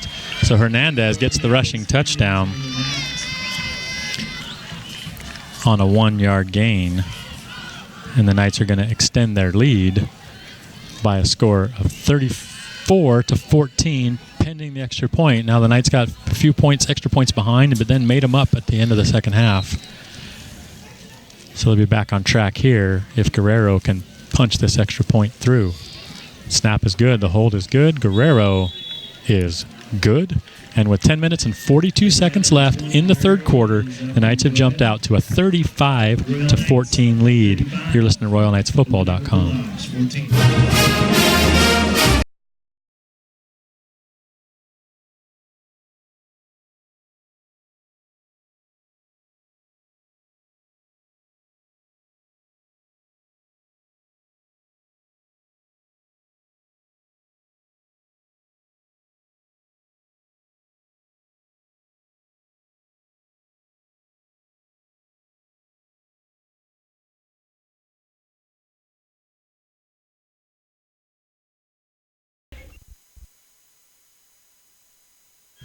Couple scoring updates we had at the halftime over on the west side.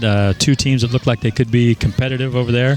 And then the same league, Nooksack Valley and Meridian, who the Knights beat in the state championship last year. At the half, Nooksack had the narrow 14-8 lead. I predicted Nooksack would win this time, but they play each other twice in the same season as part of their league matchups. And typically in that case, I'm going to go with the Meridian Trojans the second time around based on their coaching staff and their ability to make some significant adjustments. I had some CWAC scores flashed up a little bit earlier too. Let's see if I can find those. It looked like Ellensburg had a healthy lead over Ephrata, Prosser had a healthy lead over Sela, and Othello had a healthy lead over Quincy Jacks. Okanogan Bulldogs with the return, kick again to the Knights sideline. Return man gets the ball, gets upfield, gets past the 30 to about the 32-yard line by Watts, number 24. He's a dangerous return man out there on that back He's spot. had like 3 returns in a row. We keep kicking it to him. At the half, Union and Chihuahua, that's a big matchup in the 4A classification. 2 top 5 teams. Yeah.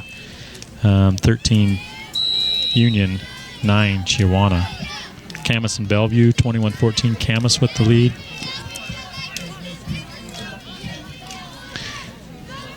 Silverthorne in shotgun. He's going to look to pass. He hesitates, pulls the ball back. He's going to look for his He's going to look for number 2, his tight end Van Wiesen, who was split out and going against number 13, Cooper Christensen. Cooper goes up. Looked like to me they both went up for the ball, and it went through everybody's hands. Cooper Christensen's going to get called for the pass interference. But I think he was in good coverage. He may have, I'm not saying he didn't get there early, but by and large, I thought that he was in a good position. He's going to go over and ask the official, hey, what did I do wrong? How can I make sure that doesn't happen again? And then he's going to turn away in disbelief from what the official says. Well, so it's going to be a 15-yard penalty from the 32 up to the 47 for the Bulldogs, their own 47-yard line. I felt like both of Cooper's hands were up in the air going after the ball. I don't think it must have been before they both kind of jumped, so they must have been fighting before they jumped. I don't really know. But I'm not quite sure how to diagnose that one. Yeah, we'll see. It'll show up on film, so could well be. Could well be a good call. It's a good call for the Bulldogs, that's for sure, as they have the ball on their own right hash, 47-yard line. Looking to throw the ball again. No, he's going to fake the ball, throw, and look to go upfield. That's Silverthorne. And they're going to blow the whistle. He wasn't actually down, but he was driven backwards, so they're going to stay as forward progress was stopped as he gets back to the line of scrimmage, maybe not quite back to the line of scrimmage. It's going to be a short loss of about a half a yard. So the Knights came out and scored on their first offensive possession of the second half to stretch to a 3-touchdown lead. The Bulldogs now trying to maintain some momentum here after a pass interference penalty called against the Knights. See if they can't put some points on the board as well. Silverthorne's going to roll to his left. He's going to do an option pitch that looked like it should have been stopped up initially pretty well, but the ball carrier 9, Cates, even though he looked like he was stumbling, he made a cut to the inside, kept his feet enough to pick up about 7 yards because it was a 1 yard loss before. We're going to bring up 3rd down and 4. And the ball moves just across Royal territory down to the 47-yard line of the Knights. Well, he took the pitch, and it looked like we had a few guys out here to swallow him up, and he made a good cut back inside, and like you said, stumbled forward for about 7 yards. So Silverthorne goes to the sideline to get the play call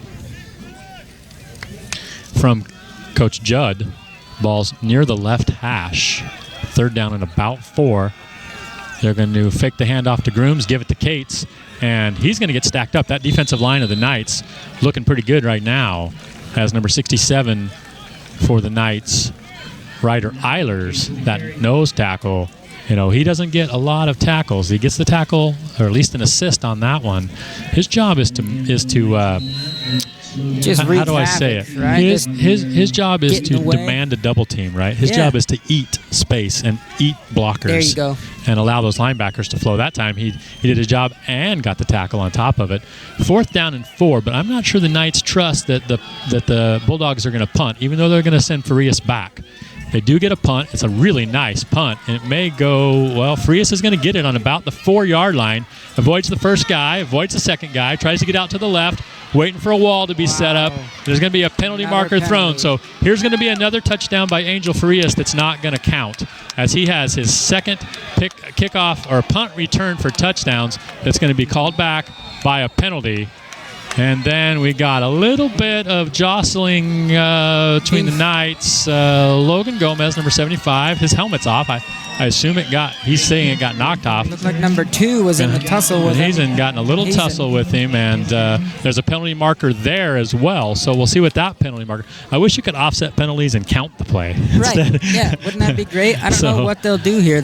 I think that there's a penalty on each team here, I assume. So what do you do with that? Yeah, that's the question. What do you do with that? As a grid kid number 2 is going referee. to come off and kind of talk to his coach here, Coach Judd on the sideline, kind of plead his case a little bit, but it looks to me like that.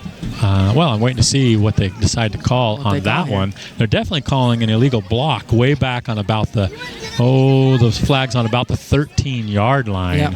Block in the back is what they're going to call there, as that was one of the blocks that sprung Angel to go from right to left. That was almost a carbon copy of the last punt return where it drove him back. He caught it kind of on the fly, turned and spun the opposite direction, and got out in front of his blocks and let that wall set up and had a man to beat and did it. And in this case, penalty markers bring it back just like last time. 7 minutes and 56 seconds. The Knights will have the ball one way or another. The question is where, as the officials are talking it through. We'll see what happens here. See, I'm ready for this. Oh, there you go. White Hat slowly saunters away from the rest of the officials. Still thinking about it. Still thinking about it. This is like, hey, I've taken your advice, guys. Now, as I make my way over, I'm going to make a decision. We're going to say there's a block in the back against the Knights as the first penalty. Then they're going to say a personal foul, ejection. I think that's going to... But they didn't clarify who is ejected. Who is ejected? Who is ejected? I believe it's going to be the Bulldog, number 2. The Knights sideline is asking some aggressive questions about what happens, right? So where's the ball get spotted, and trying to make a case to make sure the Knights get their fair field position. It never clarified, but number 2 certainly has his helmet off, and he's walking away from the rest of the team. Away from the sideline. Maybe not necessarily to the locker room per se, but definitely away. So it's going to be a unsportsmanlike ejection against the Bulldogs. and the Bulldogs only, because the other guy in the altercation was the Knights number 75, Logan Gomez. He's back out on the field, so I'm not saying he was just a victim, but he certainly was not the one that got caught. Right. So we didn't see that exactly. It'll show up on film. But 7 minutes and 56 seconds, and the Knights actually are going to have the ball on their own 22-yard line.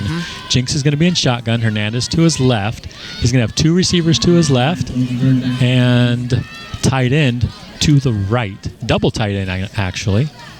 They're going to fake to Hernandez. Jinx is going to roll and pass to 43, Jack Diaz. And Jack Diaz, it's a little bit low around his knees, maybe, but he's not able to bring it in. He did have one catch earlier for 4 yards, and that one he's not able to pick up. He did have some green grass in front of him, and maybe that got in his head a little bit that he didn't secure the catch first. It's going to be an incomplete pass and bring up 2nd down and 10 for the Knights. Unfortunately, another dropped ball for a receiver for the Knights. They've had a number of those tonight. It's tough. It's unusual enough that I don't ever track drops in the stats, but tonight I probably should. There's been at least 3 that I can think of. Me too. Jinx is going to be under center this time with an offset eye to the left. He's going to send Angel Frias in motion, and he's going to pitch out to Alonzo Hernandez. And Hernandez is going to pick up a few yards. We're going to have a penalty marker thrown, another one by the White Hat. The White Hat's thrown a good number of the penalties tonight. We'll see what he's going to call. It was to Hernandez, and it would have been about a 8-yard gain, but it's going to go against the Knights. Flag on the play. He calls them late, and he throws them late. He throws them late. Like, put your hand on your flag, dude, and be ready to throw the flag when you see the penalty. Yep. And, that's behind the line of it's scrimmage. more than a 10-yard penalty because it happened behind the line of scrimmage. Right. Plays like that are extended and drawn out to the outside, or you get holding calls quite often, just trying to hold that edge while the play develops. And I'm just noticing, looking across the field to the other sideline, how many Okanogan Bulldog fans are outside the fence. Other side of the fence. This time another hands off to Hernandez, this time going to the right. He avoids a couple tackles. He jumps through another tackle. He's got a linebacker chasing him down. He's got Cooper Christensen out front blocking for him, and he's going to eventually get brought down, but not till he picks up a ton of yards. And we got another penalty marker flag on the side, Judge. On the far side. And I think it's going to be, we'll see if it's a sideline warning or if they actually call a penalty on the sideline. I think, well, we'll wait and see what that is. Beyond that, it was a great gain for the ball went from the 10-yard line all the way across midfield nearly to the 40-yard line before Alonzo Hernandez is driven out of bounds by number 5. I believe it was number 5, Logan Bird. Is it a sideline penalty or a sideline warning? What did they call? I didn't hear, but it doesn't look like they're moving the ball back. Yeah, I think it's going to be a sideline warning. It's a warning. And it is tough on that far sideline. Well, you got to be 2 yards back, and if the official is running down the sideline trying to follow the play and he feels like somebody is in his way, then he can throw that penalty.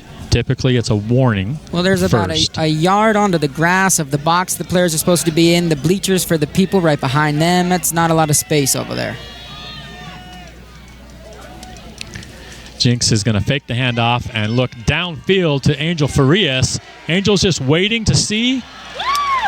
And that's going to be ruled a catch and a touchdown from 40 yards out. That's one of those plays where, 40 yards out. That's 5 catches for 150 yards for Angel Farias and 2 touchdowns. And let me see. Great ball by Sawyer. Put it right where it needed to be. And Farias just kind of waited for it to come down. He didn't really have to go up to get it. It kind of let it come down into his lap, and the defender was right there, and they kind of got tangled up, but Farias holds on for the touchdown. Yeah, well, it looked to me like what Farias was doing is he was waiting to let Sawyer throw the ball, make sure he didn't outrun the throw, and then determine how much acceleration he needed to catch up to the ball. He caught that ball in the front left of the end zone. He must not have been more than a yard deep in the end zone when he came down. The defensive coverage was actually not that bad, but he's able to go up up with his athleticism and his jumping ability and steal that ball away from the defender for the touchdown. So with 7 minutes left in the third quarter, the Knights have jumped out after the extra point to a 42-14 lead. You're listening to RoyalKnightsFootball.com.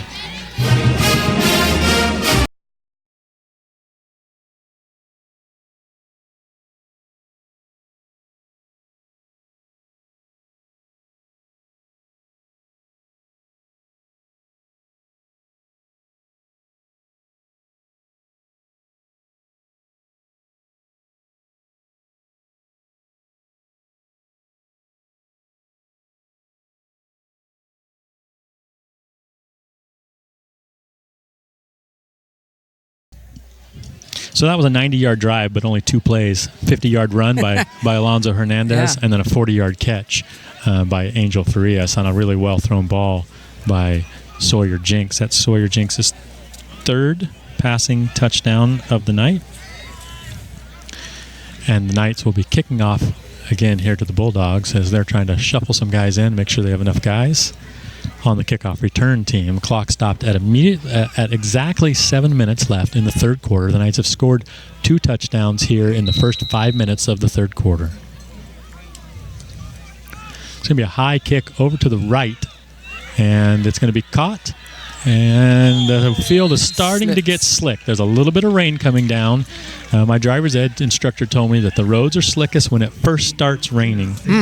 And so that's the case as well for Justin Watts as he catches the ball on the left, near the left sideline, tries to go back to the right. A couple Knights there, but before they can get to him, he loses his footing and goes down on about the 33-yard line. Left hash. Bulldogs on their own 33-yard line. Bulldogs needing to make some adjustments without their key player, Veenhuizen? Yeah, I can't remember how they said his name, but he's a key player for them. Yeah, they're tight end, the guy that scored their offensive touchdown, and he's not on the sidelines anymore. Silverthorne's going to pitch it out to Cates around the right-hand side.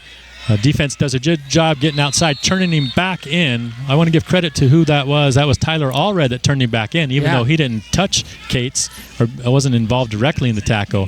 He turned him back in and forced him into the teeth of the defense for no gain. That was a great job by Tyler out there in the corner position. Turned him back in. He's not the corner, I guess. He was the safety, but he was playing up in that formation. Kind of pulled up and forced him back inside. Great discipline there. Silverthorne with 2 running backs in the backfield. He's going to hand off to Cates again. He's going to be met at the line of scrimmage, fall forward for a couple yards. See Alonzo Hernandez and who else he gets up? Jack Diaz there. The 2 middle linebackers get to him after a 2-yard gain, going to bring up 3rd down and 7. So that's what the Bulldogs were able to do on the drives where they were successful and moved the ball. That getting to the outside stuff and the passing stuff are things that they're kind of having to resort to a little bit now because of the score differential. So they've got to make a decision whether they can run the ball up the middle and be successful but run out of clock, or they're going to try to pass the ball, and they do to 24, Watts. He's going to pick up the first down. He can pick up about 10 yards, and Lorenzo Myrick, the safety, comes over and makes sure he goes to the ground. Tyler Allred also in the area.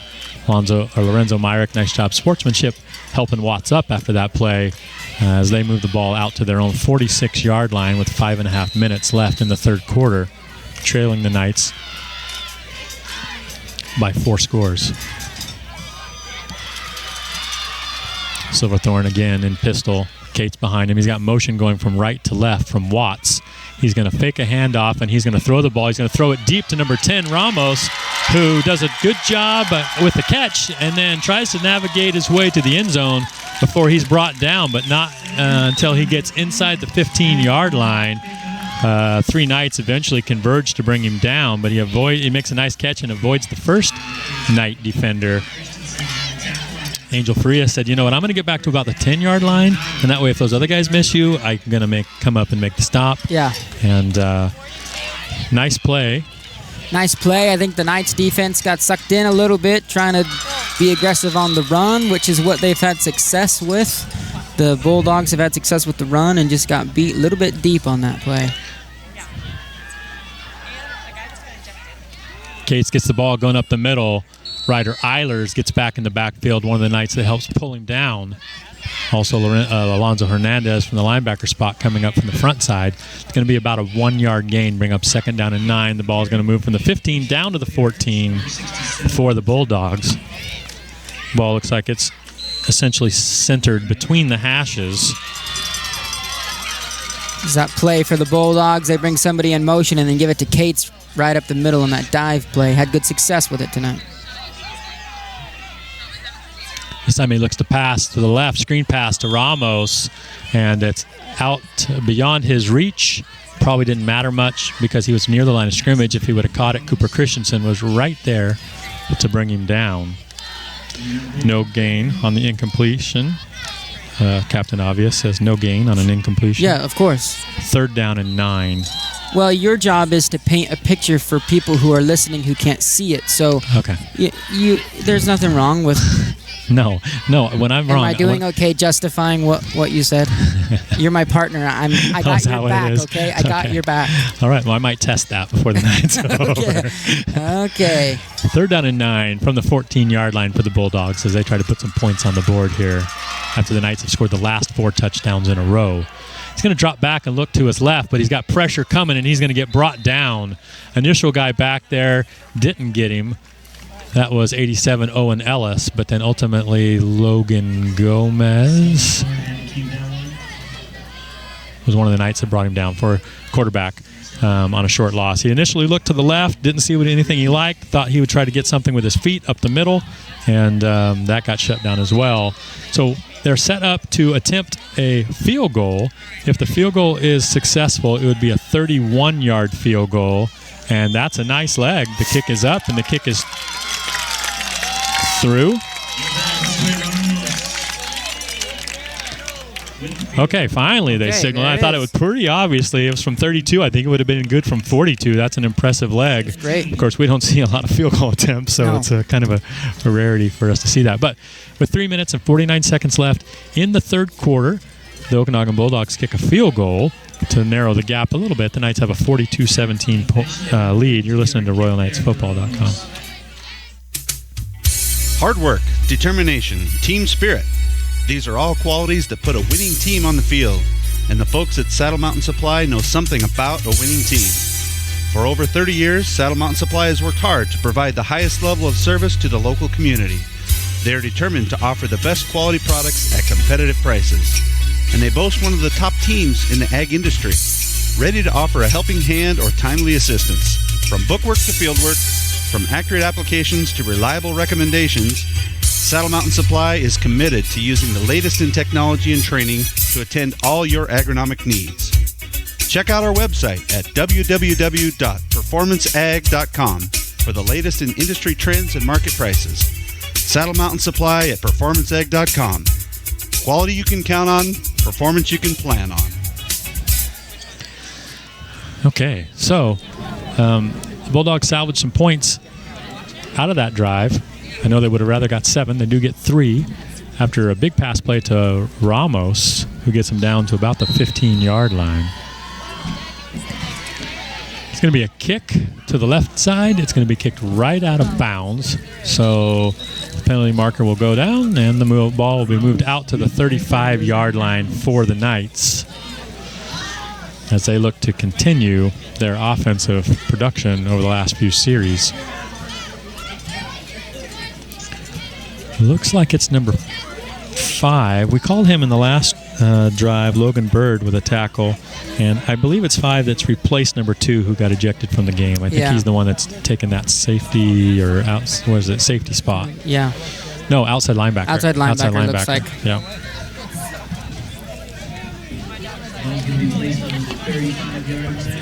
So this is interesting. I wondered this, and I've never paid attention.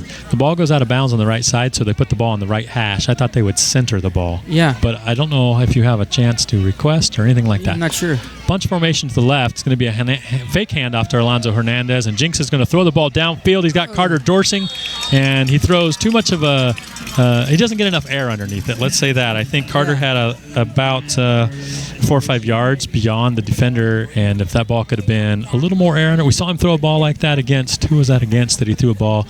Maybe it was Walook last week where he threw a ball to Carter Dorsing, that exact same route, and got a little more air underneath it, and Carter caught it in stride for a long touchdown.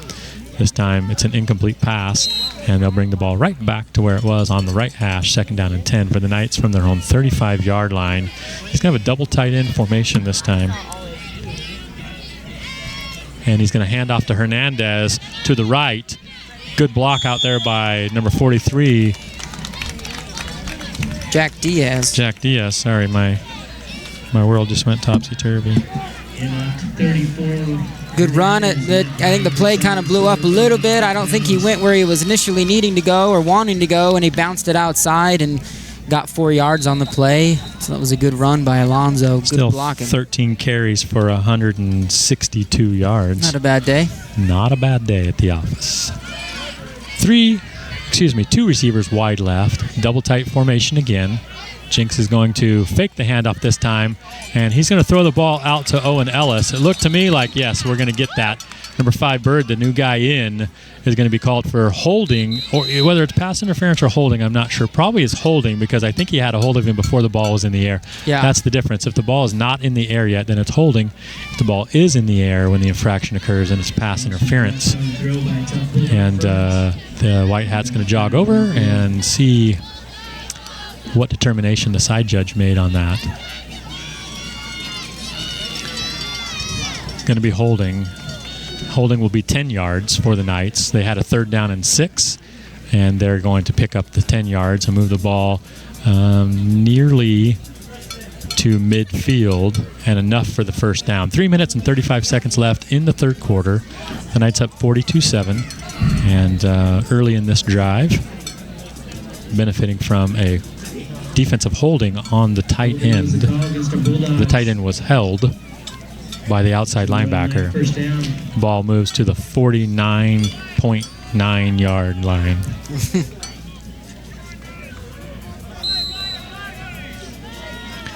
Jinx in shotgun. He's going to hand off to Hernandez. Hernandez does a little jump cut to the left and drives forward. Looks like he's going to pick up 5 yards, maybe 6, depending on where they spot the ball. I think they're just going to spot him for a 5-yard gain. 34 Hernandez with a carry. Handful of Bulldogs. Did a good little jump cut there for Hernandez. Again, the hole up the middle. I think they kind of let him figure out where he wants to go, and that's how the play's designed. And he finds the hole. He jumps to the left and forces his way through for a pretty good gain. 5.5 yard gain for Hernandez. Jinx again in shotgun. He's staying in that double tight formation. Looks like the defense comes across. The question is whether the offense moved and lured them offsides. I don't think that's going to be the case. I think the Knights are going to get the 5 yards. They needed 4.5 for the 1st down, so they're going to pick up the 1st down by about half a yard. This is the 2nd 1st down the Knights have had on this drive due to penalty by the Bulldogs. Knights immediately line up to run the play. Same formation. They're going to wait. I don't know. They're waiting for the whistle to. Okay, the play clock goes now. It's going to be a handoff to Hernandez, and he is going to make a nifty move to the inside, back to the outside, and pick up another 1st down. If you started keeping track of how many 10-yard carries he's had a lot of them. And he's going to pick up, he's going to get from the 40. Number 10, Josue Ramos with the stop. Down to the 24. 3 or 4? We'll call it the 24, 16-yard gain. Similar play, right up the middle on the left side. Makes a few guys miss. Good run. He's got 183 yards on 15 carries. Keep it going. This time it's going to be Tucker Jeanette on the carry, and he gets bottled up. A bunch of bodies in front of him, and he goes over the top and down for no gain, maybe a 1-yard gain at the most. That's Tucker Jeanette's 1st carry of the night. He's just a sophomore. And Alonzo Hernandez is fast. Tucker Jeanette, a whole different level. Faster. A whole different level. That's right. Not the bruiser, but also not afraid to run it between the tackles. No, not at all. Just got bottled up on that one. He's going to stay in there on the left of Jinx. 2 receivers to the right, and the tight end. 1 receiver to the left. Jinx is going to look to that one guy on the left, and it's intended for Cooper Christensen, as Cooper kind of got turned around, and Sawyer looked like he was throwing to a spot, and Cooper didn't find the spot. So it's going to be an incomplete pass. Yeah, that is kind of what it looked like, just putting it out to the end zone. The hope is to let Cooper go up and get it, find the ball, go get it. He just wasn't quite ready for it yet. Well, that's where his athleticism lies, in that ability to elevate and go make a play. But he's a young guy, and that's going to come. He's going to get better and better in that. Yeah, he'll get a better feel. 3rd down and 9 now for the Knights. Jinx is going to take the shotgun. He's going to hand it off to Tucker Jeanette. Tucker's got a good block and a good burst, and he's going to pick up the 1st down. He's going to the ball was spotted on the 22, and he's going to get probably 10 yards, maybe gets down to about the 12 as he goes over left tackle, follows his lead block. That's one of the Tucker's fortes, quite honestly, is to follow that block. You're right. He's small and shifty, at least compared to Alonzo, and you just get tucked in behind those big boys and let him lead the way, and he's great at reading that and being able to make cuts off of that. Motion from left to right, but they're going to give to Tucker again. He is going to fall forward, avoids the first tackle, and we're going to have a timeout called. He goes from the 10-yard line 27, Jeanette again with the carry. To about the 5. White Hats blows his whistle, but I don't see, and stops the play. He's changing the clock. He's changing the time on the clock? I think so. Trying to figure out where the ball's spotted as well. If we get Kevin Daling up to the announcer's booth, please. Kevin Daling to the announcer's booth. Looks like resetting the clock is not something that the guys in the tower. I think they're saying that they need some help. It's broken. Well, we're gonna have to figure out where the ball is at. The ball is on. We're gonna say on the 5-yard line. So that was a 5-yard carry. Yeah, looks like the 5-yard line to me. 3 carries for 18 yards so far for Tucker, all on this drive. And I imagine they'll wait to figure out the clock before they get to run a play. You want to know? Yeah, I would think so too. Ultimately, I've seen where one of the officials will have to keep the clock on the field if the score clock quits working.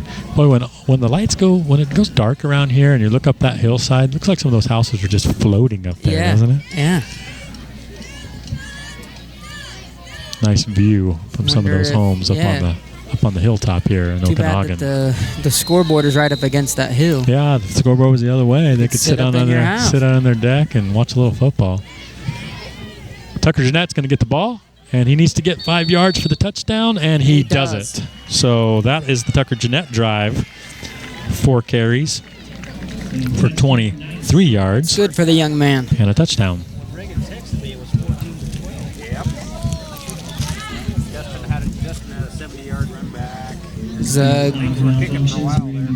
Now the score clock is completely off. So went from bad to worse. See what they're going to go ahead and kick the extra point here. Kick is up. Kick is good. So with 1 minute and 37 seconds left in the third quarter, the Knights jump out to a 49-17 lead. You're listening to RoyalKnightsFootball.com.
You know what it means when I play the Imperial March? That we're marching. That I have made the determination that the game is officially in hand. Yeah. Okay. I can agree with that. It's my determination to make. Yeah. And mine alone. You did it. High kick taken about the 30-yard line by the return man on the right side. He wants to jump out to the left instead, and he's not going to get around that edge as he's going to be knocked down by number, who's that? Did you see that? That was 63 is what I 63. thought. Yeah, 63. I'm drawing a blank, but I know who it is. It's not on our list. Come on. It's got to be. 63 is not on the list? I know. Maybe it was 68? You know, his mom was a secretary at Saddle Mountain forever. Not forever, for a while. You know what I'm talking about. No. Yeah, you do. You do. Don't tell me you don't. I don't know. You got to tell me a name. I'm thinking about it. A secretary at Saddle Mountain Supply? Well, I think so for a little while.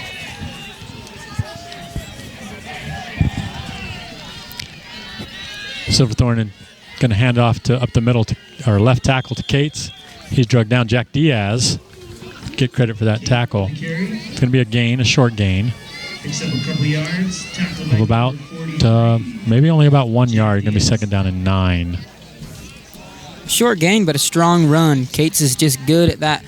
Shoulders forward, falling forward, moving as he goes. He just fights for those yards, and there were guys around him in the backfield, and then he fought his way for that 1 yard gain.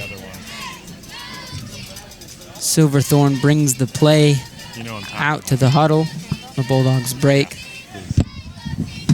Booth is the last name. Booth. Yes. Am I right? You're right. Okay. Silverthorne fakes the inside dive and pitches to the guy in motion coming around from left to right. And the Knights get to the outside edge and shut him down, push him back, or not push him back, but prevent him from getting the big gain. He's going to pick up about 2 yards, bring up third down and 7. We've got about 14 seconds left in the quarter, and I'm going to guess that the Bulldogs are going to let that clock run out and go to the fourth quarter here with a third down and 7 situation in their own territory. Jack Diaz stepping up big on that last play. Just a good big hit on a tough runner. So, as they take a break, we'll take a break as well. You're listening to RoyalKnightsFootball.com. It's your family road trip, your limousine, your business. It's what you drive. Take care of it at Point S Tire and Auto Service. For tires and expert service you can trust. Get to the point. Point S, expert service guaranteed.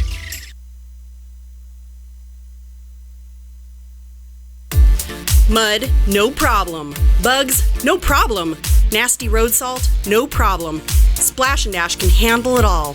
Our amazing features include undercarriage wash, hot wax, clear coat protectant, and 24/7 service. Our floor heat and automatic doors keep us open even on the coldest and snowiest of days. And to top it all off, unlike the Knights, our vacuums suck. We know the road to the Dome is a dirty one. Let Splash and Dash be a part of your game plan.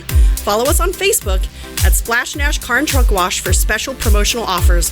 Locally owned and operated, we truly care about our customers. Well, James, you finally got that license, huh? Look, you can stop me once or twice, but nobody denies the James 3 times. Nobody. Well, champ, what's up next? Pron's gonna be pretty big, but there's no need to fight over the James, ladies. The green machine seats 5, runs like a dream, purrs like a bobcat. You got Napa and the James to thank for that. Oh, good luck. And that's James. Keep your champion running longer, stronger with Napa know-how.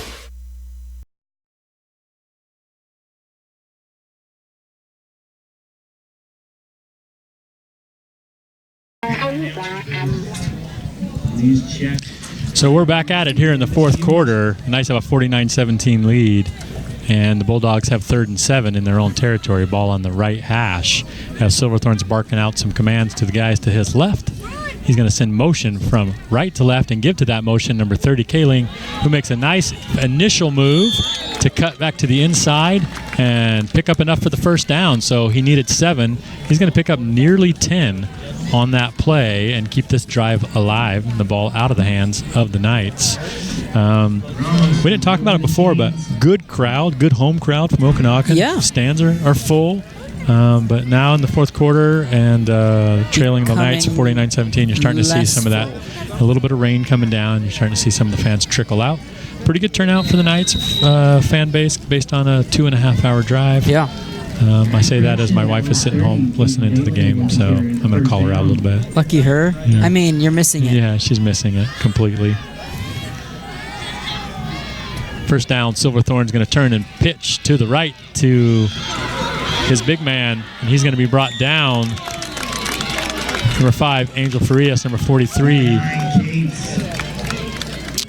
Jack Diaz brings Cates down.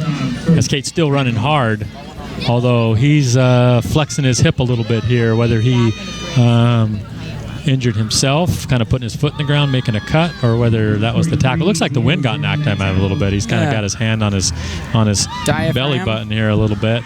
He's going to come off after a nice run. A great performance by him, actually. I don't keep stats for the opposing team normally, but he's got to be their leading rusher and played pretty well on defense as well.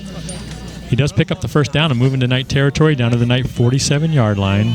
Silverthorne's going to have a different man in the backfield. Who's that going to be? Number 10, Ramos, maybe? I think. He's going to have motion coming from, he's going to give to the motion man. Grooms going back the opposite direction. He came from motion from left to right to the back of the formation and then turned and went back to the left where he came from. Silverthorne gives him the ball, and he's going to pick up maybe 1 yard. Maybe a yard. Grooms is a guy early in the game.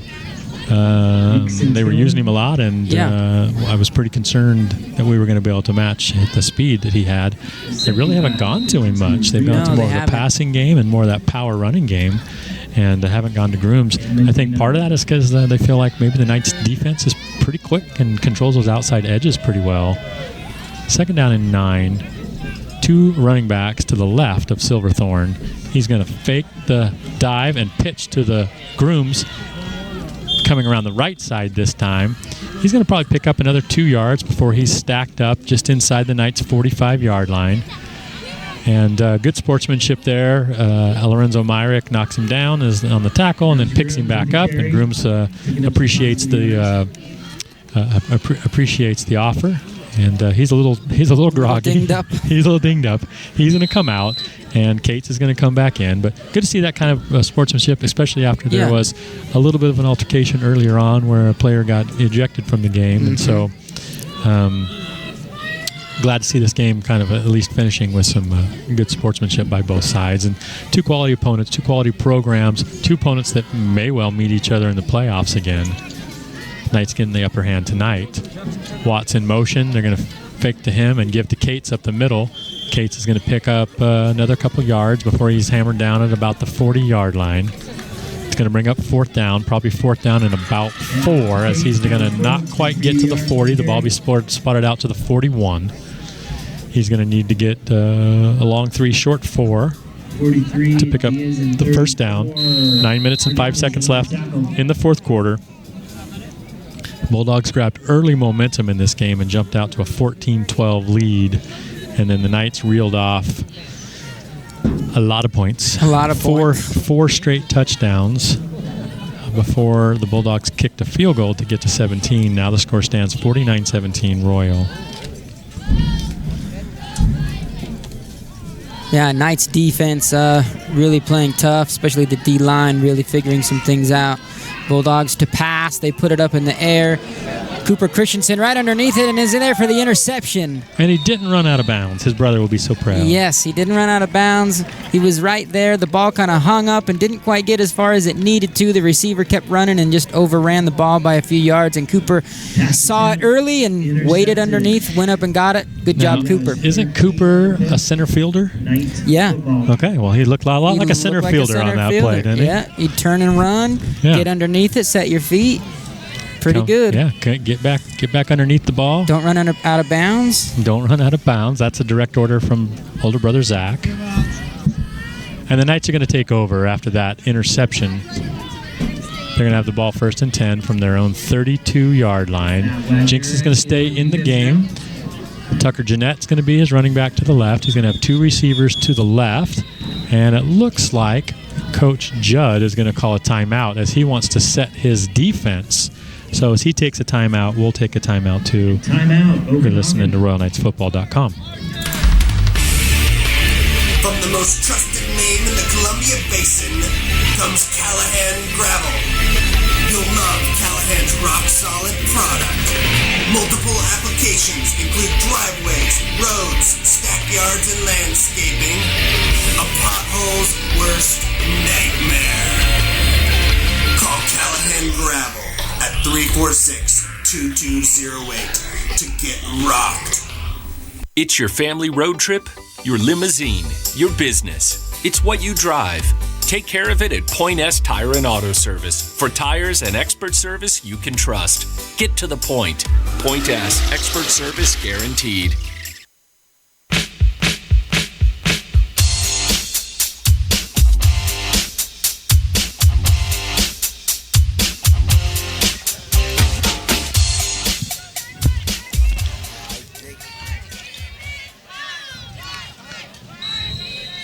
If that bumper doesn't give you a little head movement, I don't know what does.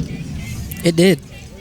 Sawyer Jinks, shotgun. He's going to pick the handoff and throw the slant. The slant is to Gage Christensen, and Gage breaks free of the safety, and there is nobody going to catch him as he's going to work his way all the way to the end zone with 3 Broncos trailing. That's going to be a 68-yard catch. Christensen, pass complete. For his second touchdown. Was a great pitch and catch from Jenks to Christensen there. Gage caught it at just the right place, and the 2 defenders of the Bulldogs got tied up behind him, and he broke loose, and no one was going to catch him once he hit full stride. 3 catches, 120 yards, and 2 touchdowns. What? Can you believe that? That's an effective, efficient night. Yeah, it is. I'd say so. So we're going to wait the extra point here.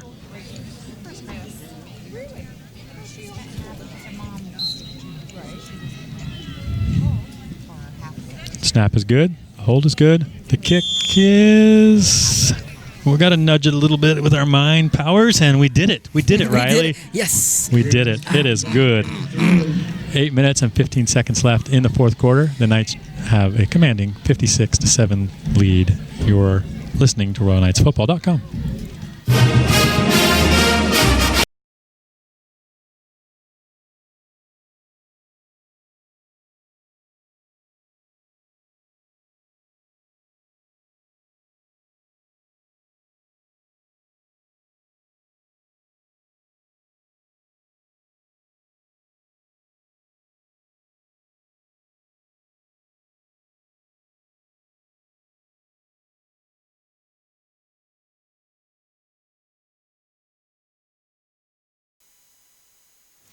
Okay, 8 minutes and 15 seconds left in the game. Knights score again on a 68-yard pass and catch. Need to bring you a mouse pad next time, man. Well, we're in these tight quarters, you know. I hear you. I just worry about the best you. I just worry about you. I know. There you're looking out for me again. I need you to follow me around the rest of my life. All right. And worry about me. How much can you pay me? Oh, is that okay?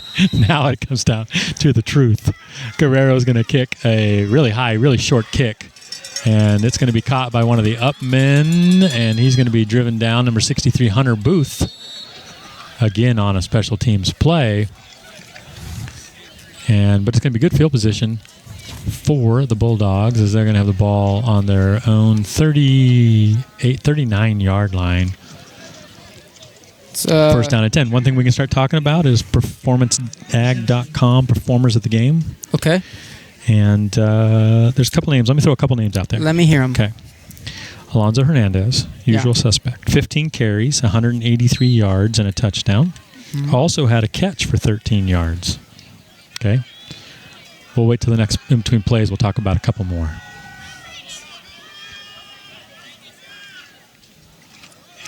Nice defensive play. Wasn't sure if he was down as he rolled up over the defender, but he does get called as down, and we're going to give credit to that tackle at 52, Adrian Banda, that gets in the backfield there. Yeah. Good job holding on to him. I don't know that he ever touched the ground, so heads-up play, not letting him escape.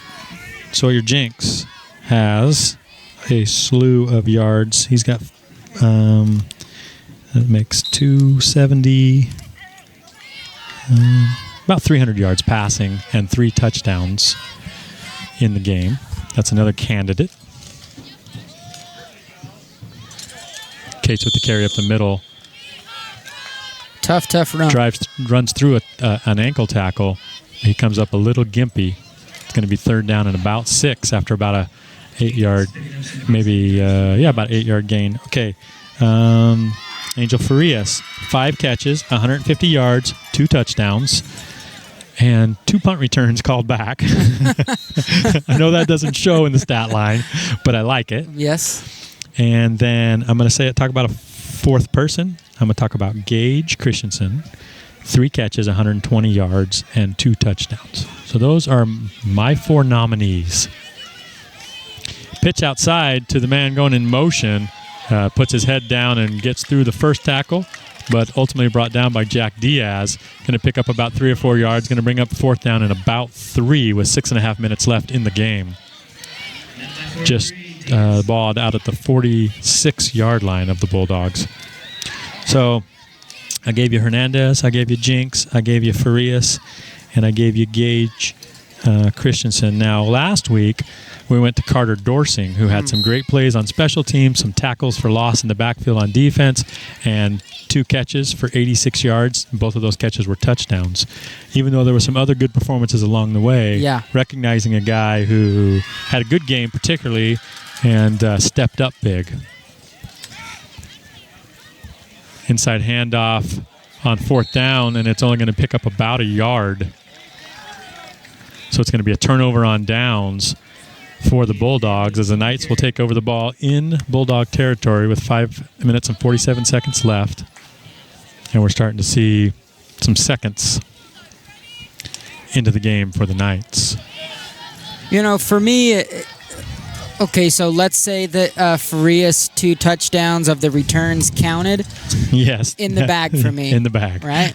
Those got called back. Not so much in the bag. For me, it's got to go to Gage Christensen for me, just because the catch down here in the end zone was an incredible catch at a crucial time of the game. Yeah. And to just be, for his plays to all be more than 20 yards, 2 of them were for more than 50 yards, and that's an incredible night for a young man. I think it goes to Gage for me. I can live with that. In fact, I wholly endorse it. How about that? Kevin Reyes, number 32 on the carry. He's going to get grabbed at the line of scrimmage and probably get about a half a yard is all. So you're looking at the full JV squad in the game right now. Okay. And actually, that would have been Caleb Christensen at quarterback initially. Now we're going to get Derek Bergeson, I always say true freshman. He is a true coming freshman. into the game. Okay. He's going to be in shotgun with a couple of receivers in the backfield with him. He's going to look to pass that screen out to the right to Cooper Christensen. It's a little bit low, and he's not able to scoop it up. That's the second time Derek's thrown a pass in the varsity game, and the second time it's bounced a little bit. So, but definitely a guy who's going to be a prime varsity player before you know it, and excellent freshman team guy. Well, to stand on the sideline for more than 2 hours and then throw a couple of balls on the sideline, maybe to prep and then come out and throw in the game, that's tough. They're making excuses. I have a feeling his father's not going to make those same excuses Yeah, for you're him. right. So somebody has to. Okay, fair enough. Give to Tucker Jeanette to the outside. He shakes off a few tackles and picks up the first down. He's going to get maybe 15 yards or so. In fact, I think that's exactly what he's going to get, 15 yards. He's got 5 carries on the night for 38 yards and a touchdown. So we talk a lot about his speed, but he's slippery. No, and he's got some legs underneath him. I said it last week. Is he shows you a hip and then he takes it away. Yeah. Right? I like he that. He gives you kind of that dead leg kind of a thing, like I you like think, it. and then he just And then, takes that hip away. He's gone. He's going to get the ball again, this time off the left side. And that's not him. 24. That's Uriel Garcia, number 24. Correct me if I'm wrong. Oh, that's Eric Myrick, actually. There's two 24s. Is there? Are they showing both on there or not? No, That's there's Uriel just Garcia. one. Is it? Yeah, that's Uriel Garcia. Okay. I know what. No, I believe you. Yeah, we did this last week. We did this little dance last week. I'm going off of this sheet. I so- get you. Nice gain, though, and it's going to pick up the first down and move the ball inside the 20-yard line down to about it'd still be the 20-yard line. First down and 10, 4.5 minutes left in the game. And we've got the second-team offense for the Knights moving the ball. You've got some second-team players in the game for the Bulldogs as well. True.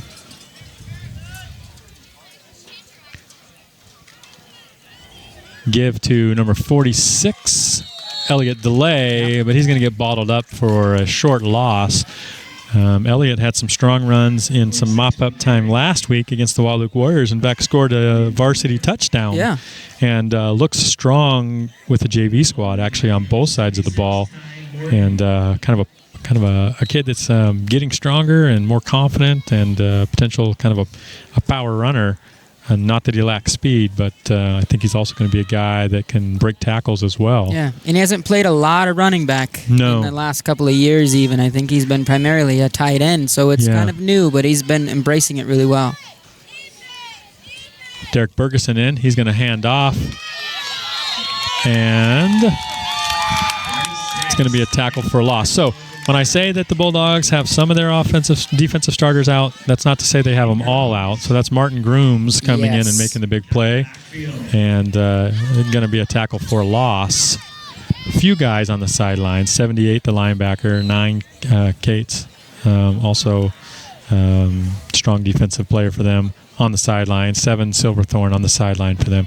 Grooms now comes out after a big defensive play. Yeah. It's going to be third down and about 15 for the Knights. Caleb Christensen's the quarterback. He's going to be under center with an I formation to his right. We'll see if the coaching staff lets him throw the ball. Yeah, they are going to let him throw the ball. He throws the ball downfield, hits his man. Is it going to be complete or is it going to be out of bounds? I think they're going to call it a catch.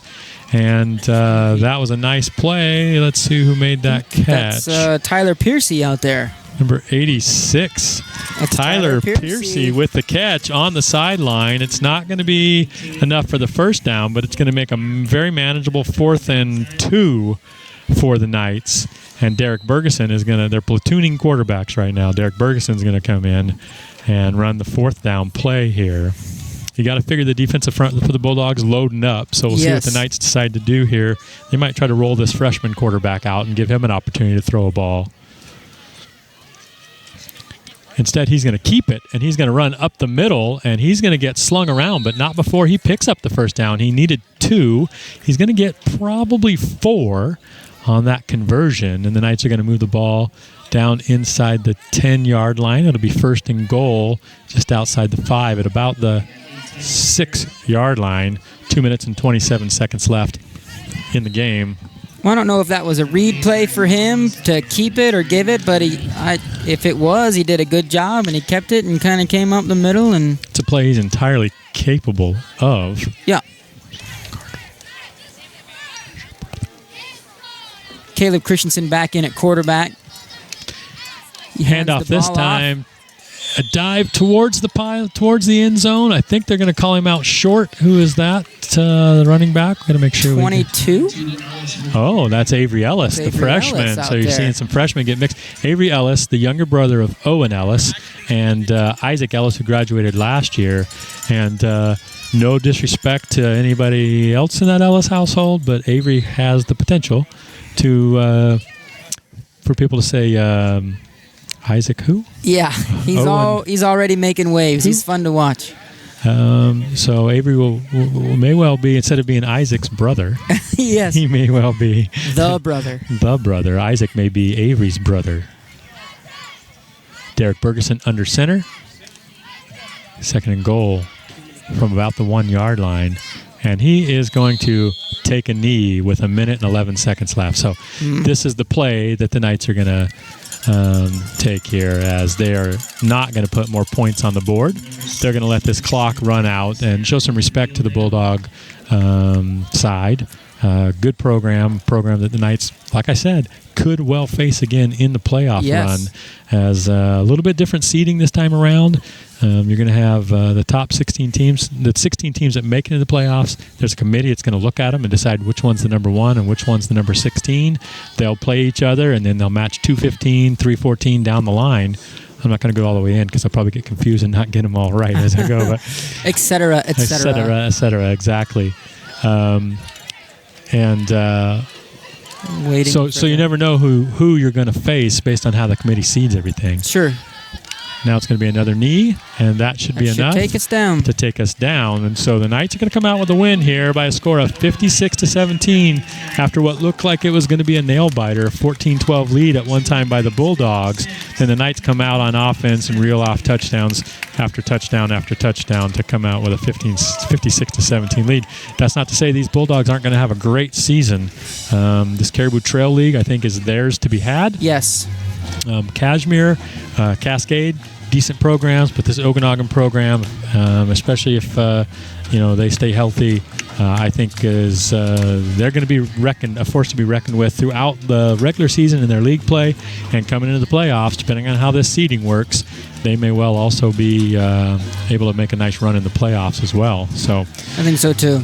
Any other parting thoughts? I just think we saw some good things from both teams, and for the Knights especially, they really pulled it together. We talked early on when they were down, you get punched in the face, and how do you handle it? Are you going to taste your blood and kind of come alive? And I think they really did. They pulled it together, and they made some adjustments and just kind of took off with it, which is a good sign this early in the season. I'm glad I used the metaphor, but I'm more glad that the Knights pulled it off and made my metaphor worth using. I would have felt bad if they tasted their own blood and kind of wilted, right? Rolled over. Yeah, right. No, I get it.